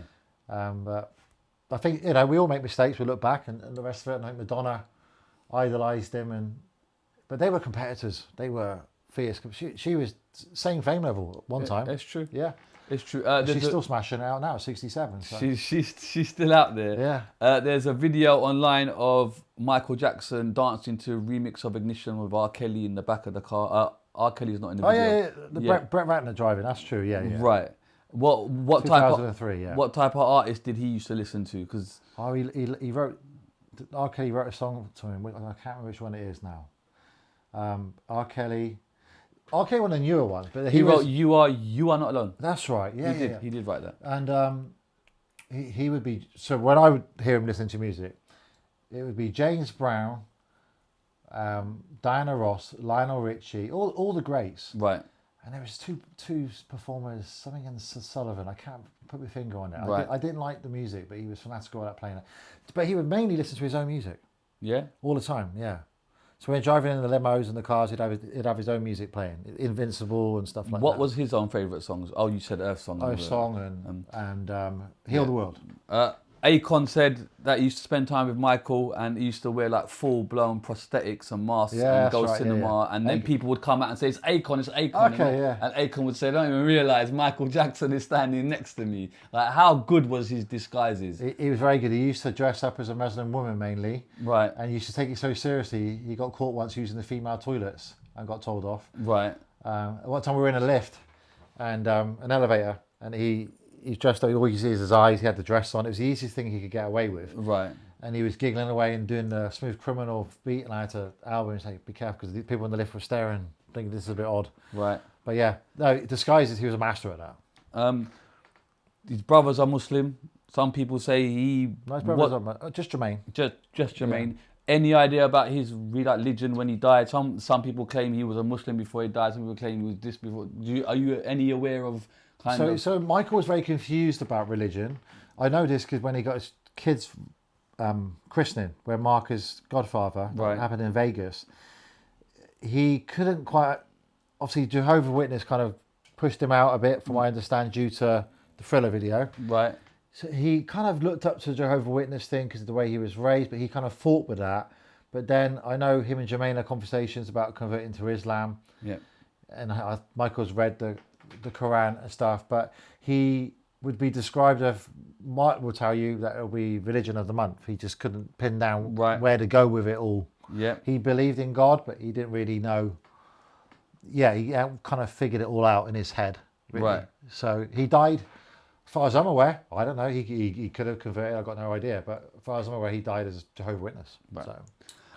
Thoughts on the kind of these tracks coming out after his death? I know Drake's got a song with him, and kind of vocals going out. Do you think that's the right thing to do, or do you think people are just kind of, I don't know? Well, it's the right thing to do by the estate, and it's the right thing to do with Michael like it. Michael hasn't put those songs out because he didn't sign them off and wasn't happy about them. Right.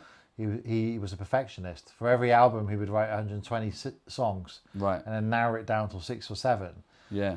So there is. I'm told there's hundreds of songs ready out there, right? But he's not put them out for a reason. And then there's also fuss about AI getting involved and fake singers and stuff that's been pulled back now, and you can't tell what's real and what's not. I think the estate are tackling that at the moment. Right. There's a bit of a lawsuit going on with that, but yeah. So it's controversial, and I think with the biopic they're going to release another album, but the estate know what's real and what's not. Mm. And there has been some fakery, forgery going on, from what I understand, with an album in particular. The fans are clever. The fans work it out. Right. They know his voice. They can tell it. Yeah, no, I heard that. There's some fuss over one of his albums. I think there's a Drake song, even they're saying they don't know whether or not it's actually him or not, but it's credited as Michael Jackson. I don't remember Drake ever meeting Mike. I might be wrong. No. I don't I know there's a Justin Timberlake one of Michael. Drake wasn't around those times. Okay, yeah. Justin Timberlake with Michael, but I don't think Michael ever knew about that, but they made it happen. Okay. So. Michael saying, "Do me, sue me," and they don't really care about us. He got absolutely hammered for it. You got any opinion on it? What his stance? Because you said earlier he's with rabbis and stuff like that. His best friends were Jews. Right. So Uri Geller's a Jew. Right. Steven Spielberg was a Jew. Right.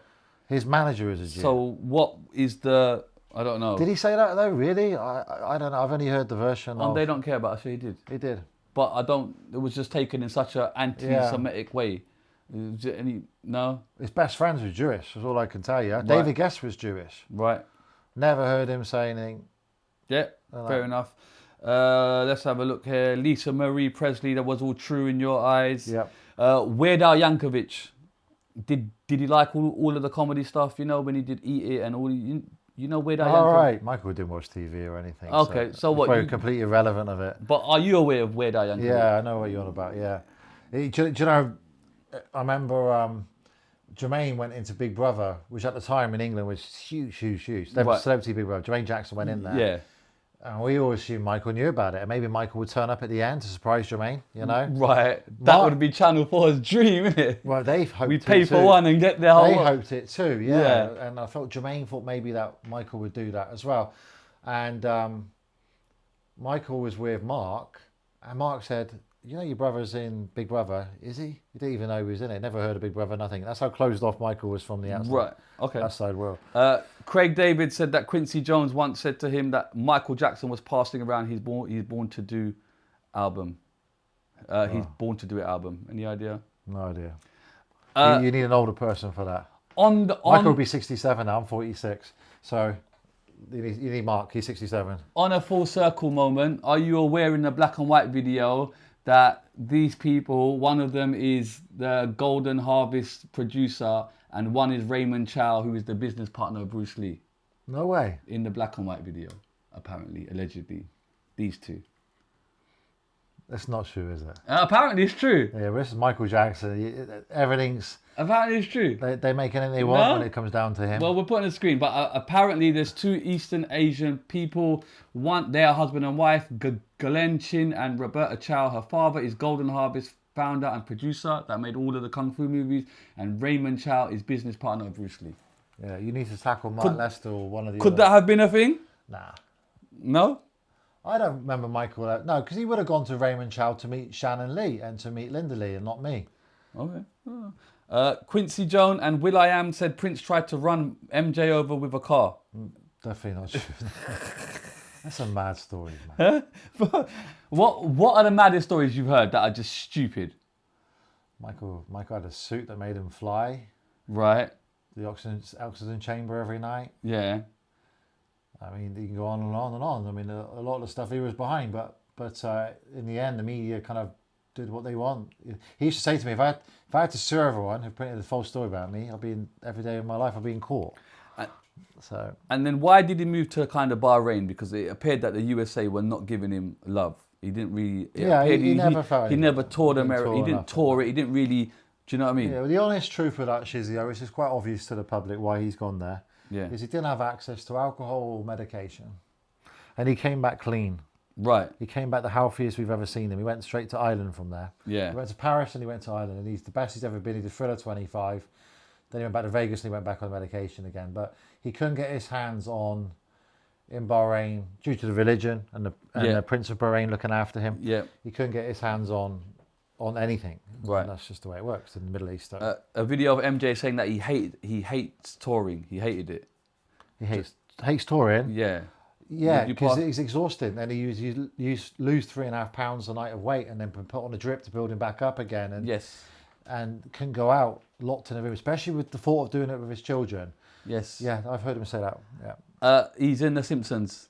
Have you seen that episode? Okay, me and him had this conversation about this. That is not him. He told me it's not him. It's not him. He told me. Whoa. I came out of the lift and we were talking about The Simpsons. And I said about you being here, he goes, Matt, that wasn't me. Did you think it was me? I said, yeah, no, it wasn't me.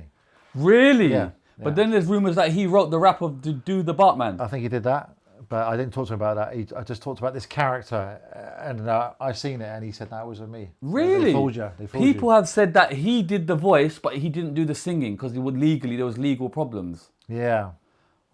I wish I pushed him hard on it. That's all he said. I remember when he said it to me, we were walking into his room. He said, "They got you." That wasn't me. Are there any questions you wish you would have asked him? I suppose there are, but what? Oh, yeah. What ones are like? You know what I mean? More so than questions. I would have gone harder on him to save him. I would have pushed him harder. I mean, Uri, he's gone on record of saying it. He used to sleep on the bedroom floor next to Michael's bed to stop the doctors coming in the night. Right. So I would have gone harder on him. And if I got a cut out of his life, I got a cut out of his life. So I would have really gone hard. Okay.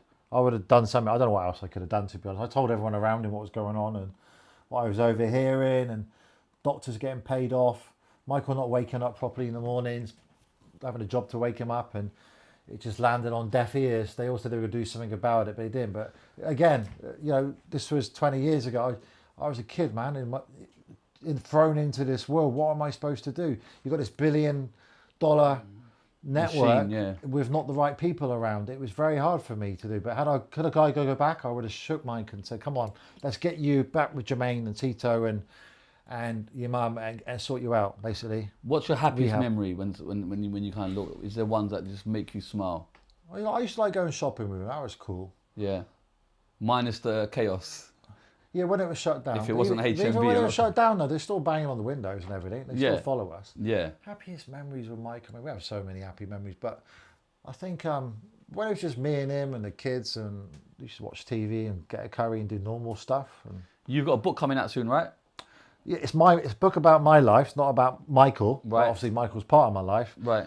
But that'll be 2020. I'll be coming back on to talk about that. Could you not write a book about Michael? Do you think the fans would love it? People don't want to sell out their friends, need money. But I don't think it's a sellout thing, because I think you made it clear. If it's a sellout thing, you're here, you're telling the stories. I think it's quite lovely to leave. If I want to make money, I'd talk about negative stuff, wouldn't I? Yeah, one of these lying idiots. But you're making his legacy, you're actually giving him more life. Do you get what I'm saying? It's almost like there's millions of fans, and they would love to hear these type of stories, what it was really like. So the stories are going to be in there, because I can't ignore it. It's 10 years of so, my life, so they part are bodyguard and part friendship, right up to the end. And mutual friends as well, and all the rest of it, and how that fits in. Well, I'll go into depth, clear up the Martin Bashir thing, and I'll go into depth on kill out some of the myths, and also how he taught me to build the biggest brand of martial arts in the world, and his business brain, and how shrewd and clever he was, and how he stayed relevant. But it's going to be about my life. It's not going to be a Michael Jackson book. It's going to be... Right. I know people will buy it because of that. You're going to have entrepreneurs who want to think, I want to know how the franchise based on the cover. No, yeah, it's still going to be based on a cover, isn't it? So, thank you for your time. I've got just the last bit and we're done. Sure. Yeah, I think we've covered most things. Yeah. You are an unbelievable interviewer. That's very kind of you, sir. I'm exhausted. I'm exhausted, I know. Hang in there. It's just like a flipping martial arts session. This is my fault for delaying it to you. This is a taekwondo. Yeah, it's true, because you gave me time to just.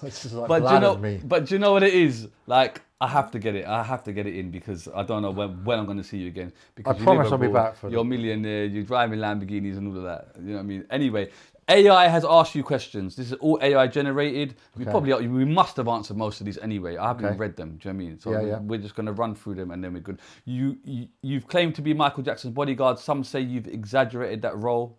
Is there any truth in that? Well, I kind of covered that earlier. Yeah. Whenever the media... I want to cover that. Okay, go.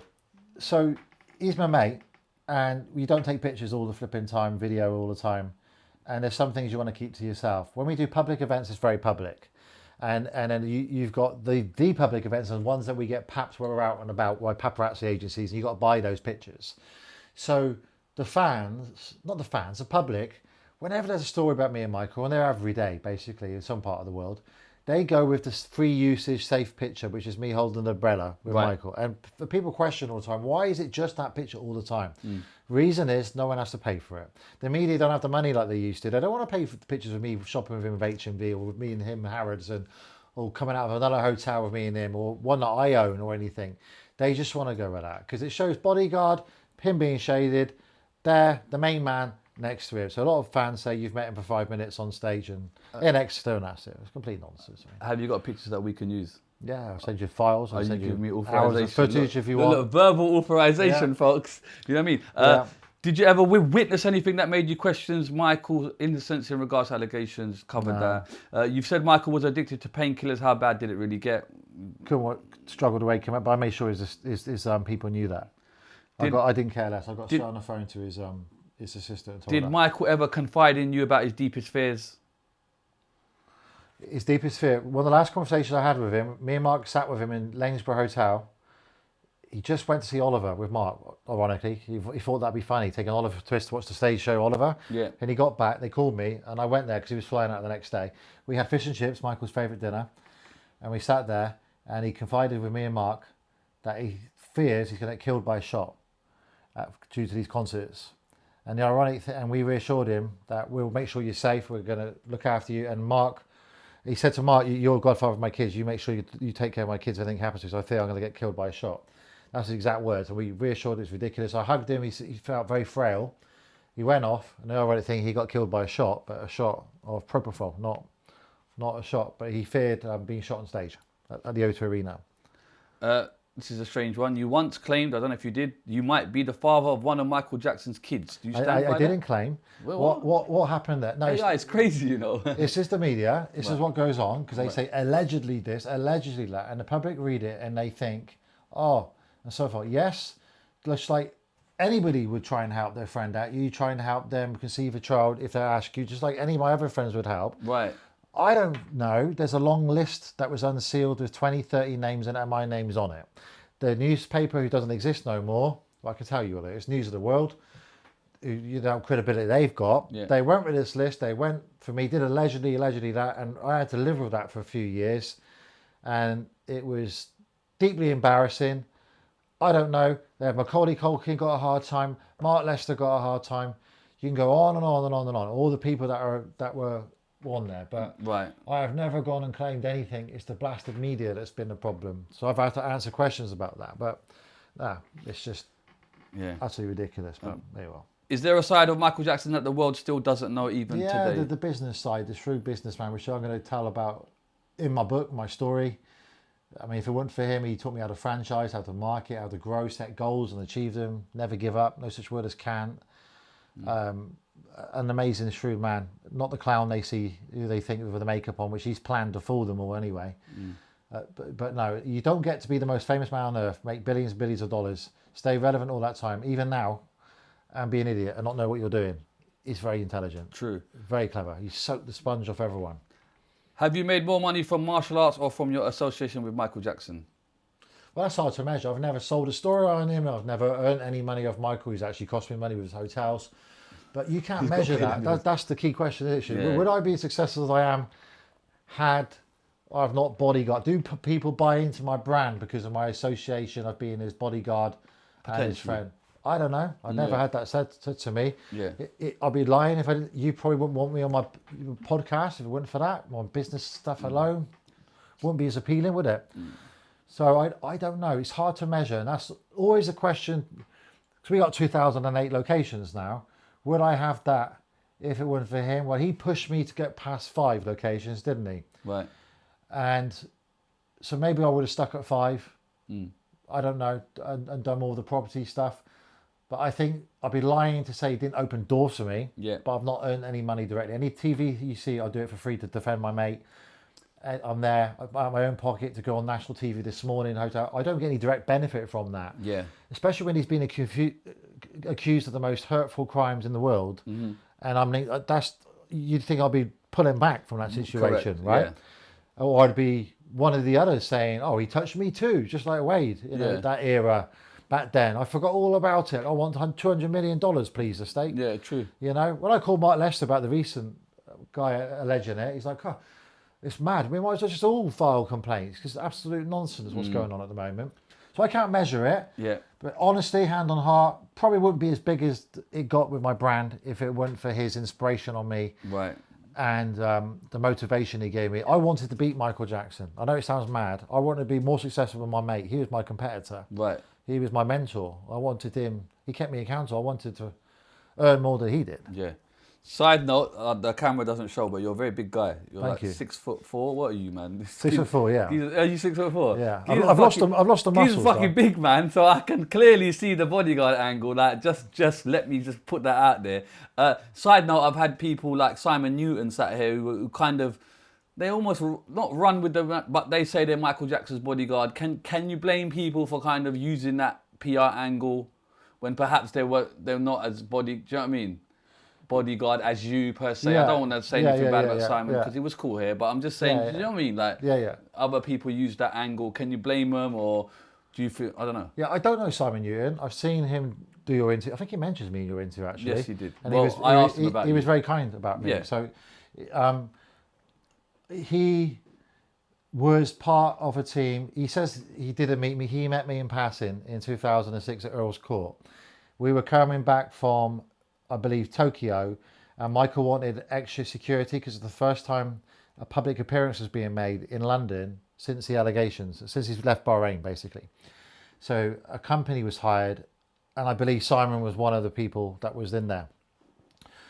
I was not actively protecting Michael. I was there in a capacity as a friend. A guy called, oddly enough, he was called Bashir, Right. who was the head of security then. I was there in a friend capacity, attending the awards, backstage, and watching the Michael come out and so on, and visiting the hotel. I don't remember Simon, but it's bodyguard security outside. What is a bodyguard / security? Do I blame him? No. And he's gone on to say some great things about Michael from what I can understand. He doesn't say anything negative about him. I think he's fine. There's a lot of people out there who have never had any association with Michael at all, who are milking the life out of it, selling books or making allegations about him and all the rest of it. But I from what I understand with this guy Simon, that he's worked with a lot of other celebrities as well. And he makes that very clear. He makes it clear he's not his friend. Yeah. He doesn't push the boundary. So, no, good luck to the guy. I mean, he seems like he's got a nice business going on. He's keeping himself in shape. Yeah. He's kept the muscle. I've lost all my muscle, Shizzio, since living in Cyprus. Mate, you got your height, mate. So, I'm like, hello, Matt. Nice to meet you. But no, he seems like a decent chap. And, Fair enough. And he's not hurting the estate. And good luck to him. He's got his own story. He needs to tell it. Fair play. If you could erase one mistake from your past, what would it be? Not spending more time with my 3 kids. Being too driven with my business, and not spending more time with my mother when she was dying of cancer, because it just seemed to go on forever, and I thought they got it wrong. And then when it did happen, I was like, wow. So yeah, that's what I would change. Put your family first before money. Did Michael ever talk to you about faking his own death or disappearing from the public forever? No, he loved the power. He didn't ever want to die. No. You were close enough to him to see behind the mask. Was Michael Jackson truly happy, or was it all an act? Michael's not happy. No, not at all. I remember one time I was in a corridor coming out of my room, and one of the other bodyguards said, "Can you go see Mr. Jackson? He's crying in his living room." And I went in the living room, and he's crying, and his curtains were shut. It was dark. Thousands of fans chanting outside, and I said to him, "Mike, what's wrong?" And he goes, "I just want to be successful, Matt." I said, "Geez, man, you got the biggest album of all time." I said, "Yeah, I just want to be successful." He was referring to Invincible. 5-6 years of his life had been written off. And he felt he wasn't successful. He was competing with himself, basically. But Invincible sold, I think, 5 to 6 million albums. For a normal artist, that'd be amazing, right? Yes. But he's comparing it to Thriller. And I say to you, you cannot compare it to Thriller. I think I know Will.i.am, was trying to drill this into him too, that you'll never beat Thriller. It was a different era. Yeah. The amount of people used to bring that vinyl album to me and say, next time you see Michael Jackson, can you get him to sign this for me? Right. You know? And he couldn't quite understand that, but Will.i.am, I believe, tried to get him to go digital, and there was a plan to put that in place. Yeah. But, he was always down. Yeah, he wasn't a happy man. A very lonely man. People see Michael as either an angel or a monster. Did you ever see him lose his temper or show a side that would shock fans? Yeah, he would lose his temper when staff weren't doing what they should be doing. And he come with that deep voice. Yeah. I see him screaming down the phone to Neverland when we would be in London or Paris.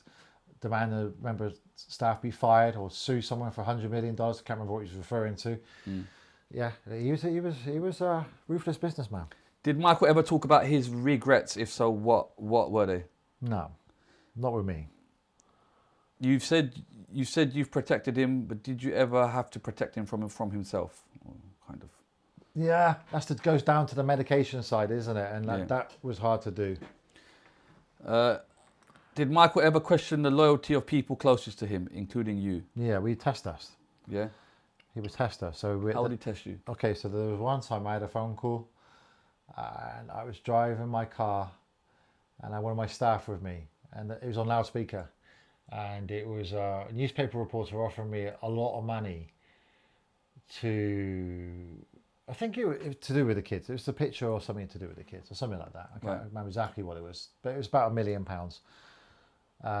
If I could do that. And I said to a member of staff, I said to the reporter, there's no way I'm going to do that. I'm going to make sure I tell Michael about this, and I'm going to work harder than ever to make sure you don't get anywhere near his kids and him. It's a particular trip we were taking, and I slammed the phone down. And I said to my member of staff, I need to make sure I get hold of Michael. I tried ringing him, I couldn't get him. I couldn't find him. Next time I was with him, I was in the back of a car with him, and I said, Mike, just so you're aware, I had a news reporter call me from this newspaper offering me a lot of money to sell out on you and the kids picture. And he goes, all right, really? He goes, yeah. And I told him to get lost, to put the phone down, make sure we're going to protect you from that. He goes, good. He goes, Matt, thank you for being so loyal. I said, well, why? I'll always be loyal. Good. So that was me. He said, I called you up, put a voice on, and really? I was waiting for you to raise it, so I was surprised you haven't done it up until now. So I've been trying to get you on the phone. I couldn't get you on the phone. And he was tearful and very happy, yeah. Okay, we love that. Yeah, and he used to do that to a lot of staff. When he answered the phone too, he used to have like a robotic device, and once he worked out the person was the real person, not a journalist, then he'd click it and he'd have his normal voice on. He got tricked by someone pretending to be Akon once, and it really upset him. People can go and listen to that on YouTube. Right. And then they started accusing him of molesting little boys. He realised he'd been tricked, so he had to click it back to the robot mode again. Oh, is it? Yeah, someone pretended to be Akon. Okay. Yeah. Right, I've just got 10 more questions, but they were one-word answers. Okay, go for it. Do you care more about legacy or money? Neither. Have you ever lied to protect someone famous? Yeah. Do you regret speaking about your Michael? Do you regret? Well, when I say about lie to protect someone famous, Michael's been with us, and I said he hasn't been. Just keep that straight. Okay. Do you regret speaking about Michael publicly? No, I just wish more would speak out like me. Do you think tabloids ruined your reputation? Do you think tabloids have ruined my reputation? Yeah. Is this AI? Yes, I am. They need to upgrade their system a bit. No, I'm doing very well, thank you. Have you ever been scared for your life on the job? Yeah. Biggest lie you've read about yourself? Father of Blanket Jackson. One rumour about Michael that's actually true? Media manipulator.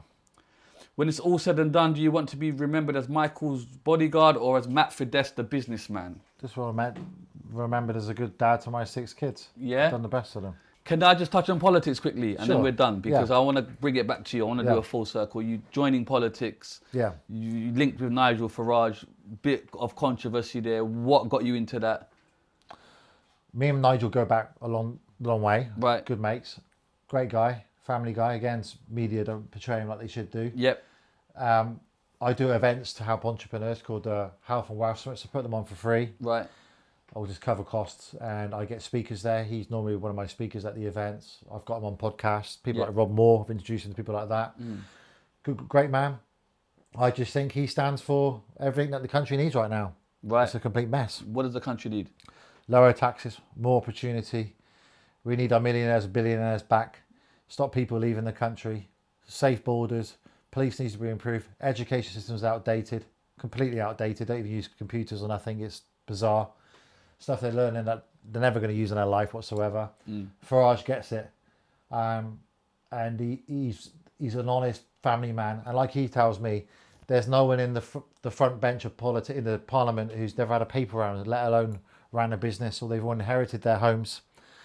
And the economy is a business. You're managing your taxpayers' money, my taxpayers' money, and they're blowing it and they're spending it on stupid things and giving it away to wars that we're not even involved in.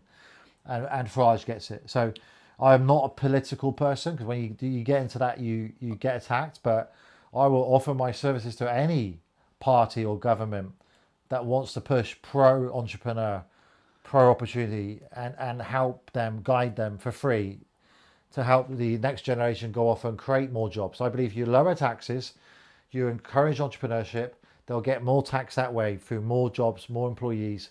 Because what I'm seeing my friends do is rather employ people, they just get VAs from South Africa or Pakistan or Singapore, Philippines, and don't have any of this NI situation, tax. Yeah. They're going about it the wrong way. Rather than rinsing the UK public, they should lower the taxes right down and encourage entrepreneurship, but they don't get it. Are you worried like that then puts you in the right wing category? Are you right wing? I couldn't explain to you. I'm so out of touch with this whole right wing is. So I am pro entrepreneur. I'm pro low tax. I'm pro that people's money should be spent where it's needed. The NHS is completely and utterly knackered. Right. One of my children at the moment is not well. Had they waiting for what they need to be done to them, which is quite a serious thing. They've been told 9 months. Luckily, because I've got money, I'm able to get it done next week. This is the truth, by the way. This has happened in the last few days. Why should I be in a situation to get my my child be treated by a consultant and operated on next week when someone who's on a normal wage, paying their taxes like they should be as well, and they have to wait 9 months, and the consequences of that could be life-threatening. Yep. Just because I've got money, I can jump the queue. That's wrong. Everyone in this UK should be treated the same. And I felt very sad the other day because I went with one of my children to this appointment. I've jumped the queue. I've paid for it all privately. NHS, they told me it was 9 months. I can afford to do that. And I've seen the others who are there who are having to wait with the same situation, illness, problems, being told wait till 9 months, that's the soonest, and then it could be put back in even then. So, but are you worried when you back a right winger for argument's sake? Yeah, I mean, then he gets put in the box of racism and immigration, and then you're now shoulder to shoulder with him. As you well know with Michael, whatever happens to him rubs off on you. Are you worried that you get portrayed in the same light? Well, Nigel called me. He's big time now, right? He's huge. Right. So he's massive. He's got a security team around him and everything. Yeah. He sold out a conference in Exeter, which is the city closest to where I lived in the UK, in Devon. 1,200 people at West Point Arena. He called me and said, I want you to be a keynote speaker to represent Devon as an entrepreneur. Yeah. I said to him, I'm going to have to think about this long and hard. And I did it. And it's the most scariest talk of my life, keynote of my life. I've done lots of them. One of the biggest ones I've done too. Right. Because they're a different type of people. But I got a massive round of applause. It's all online on my Instagram. Yeah. People want to check it out.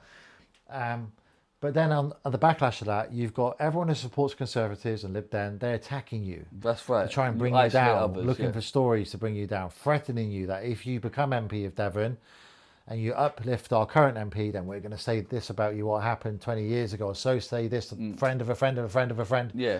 Nonsense, because the current guy feels a bit insecure that I could push him out of seat with Nigel. But would I go through with it? We'll have to wait and see. Do I think Nigel will be the next PM? I do. I do. I think he's there. Especially what's gone on the last few days, the deputy PM gone. Yes. When Nigel goes out, he gets mobbed. He's got a security team for a different reason. But this is it. When Keir Starmer goes out, it's just aggression, shouting at him. Right. I don't know how long he's going to put up with that. Liz Truss quit after 3 or 4 weeks. Yes. And that was unfair because she had the Queen die on her. She had stock market crash. Yeah. She would have been good. This guy currently ain't got a clue what he's doing. And then current thoughts right now, there's a very pro-British flags going everywhere. Do you think that's a good thing, or do you think there's like a connotation around that, a kind of more right-winged approach? Sorry to get into politics. No. So one of my tenants messaged me the other day to ask if they could put a UK flag in one of my houses that I own that they rent. I don't think I could stop him, but I thought about that for a bit and thought, well, it's difficult. As soon as you start doing that, you are taking a stance, and your house could probably get burgled, or you're taking sides, aren't you? And with politics, you take sides. So, yeah, I think what's going on in this country wouldn't happen in other countries. People coming over in little boats coming in here. As a dad, it's scary. When I become a grandkid one day, this country, we got people here that we don't know who they are at all. Don't even have documents, their names. They could be rapists, paedophiles. Plus, they've been raised in different cultures with different beliefs. They don't know any different.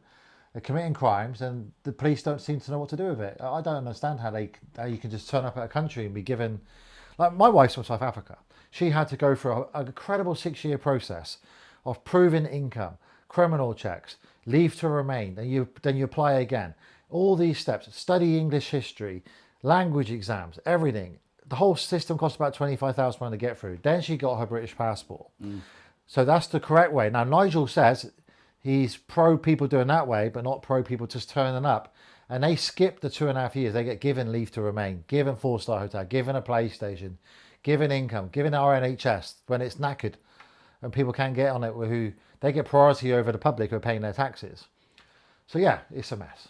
I mean, How was it walking through Ilford earlier? Unbelievably. Look, I'll show you something. What are you going to show me, I'll show you something. Man was walking through Ilford earlier. I won't show you. He came to the end. I'll show you something. What are you going to show me? And I got no explanation for this, and I've sent it to. What is it? Let me show you this. That I just cannot believe. There's quite a few. I sent it to my wife and a friend of mine. What is the reason for that? That's not any other reason than people not wanting to know who they are. That could be a religious belief. No, it's not. It's completely covered. Does that scare you? Yeah. Okay. Yeah, because there was like a gang of 5 or 6 of them like that. Right. But didn't Michael Jackson use that? No, I used to Facebook. This is like a full over the ear, Right. over the head.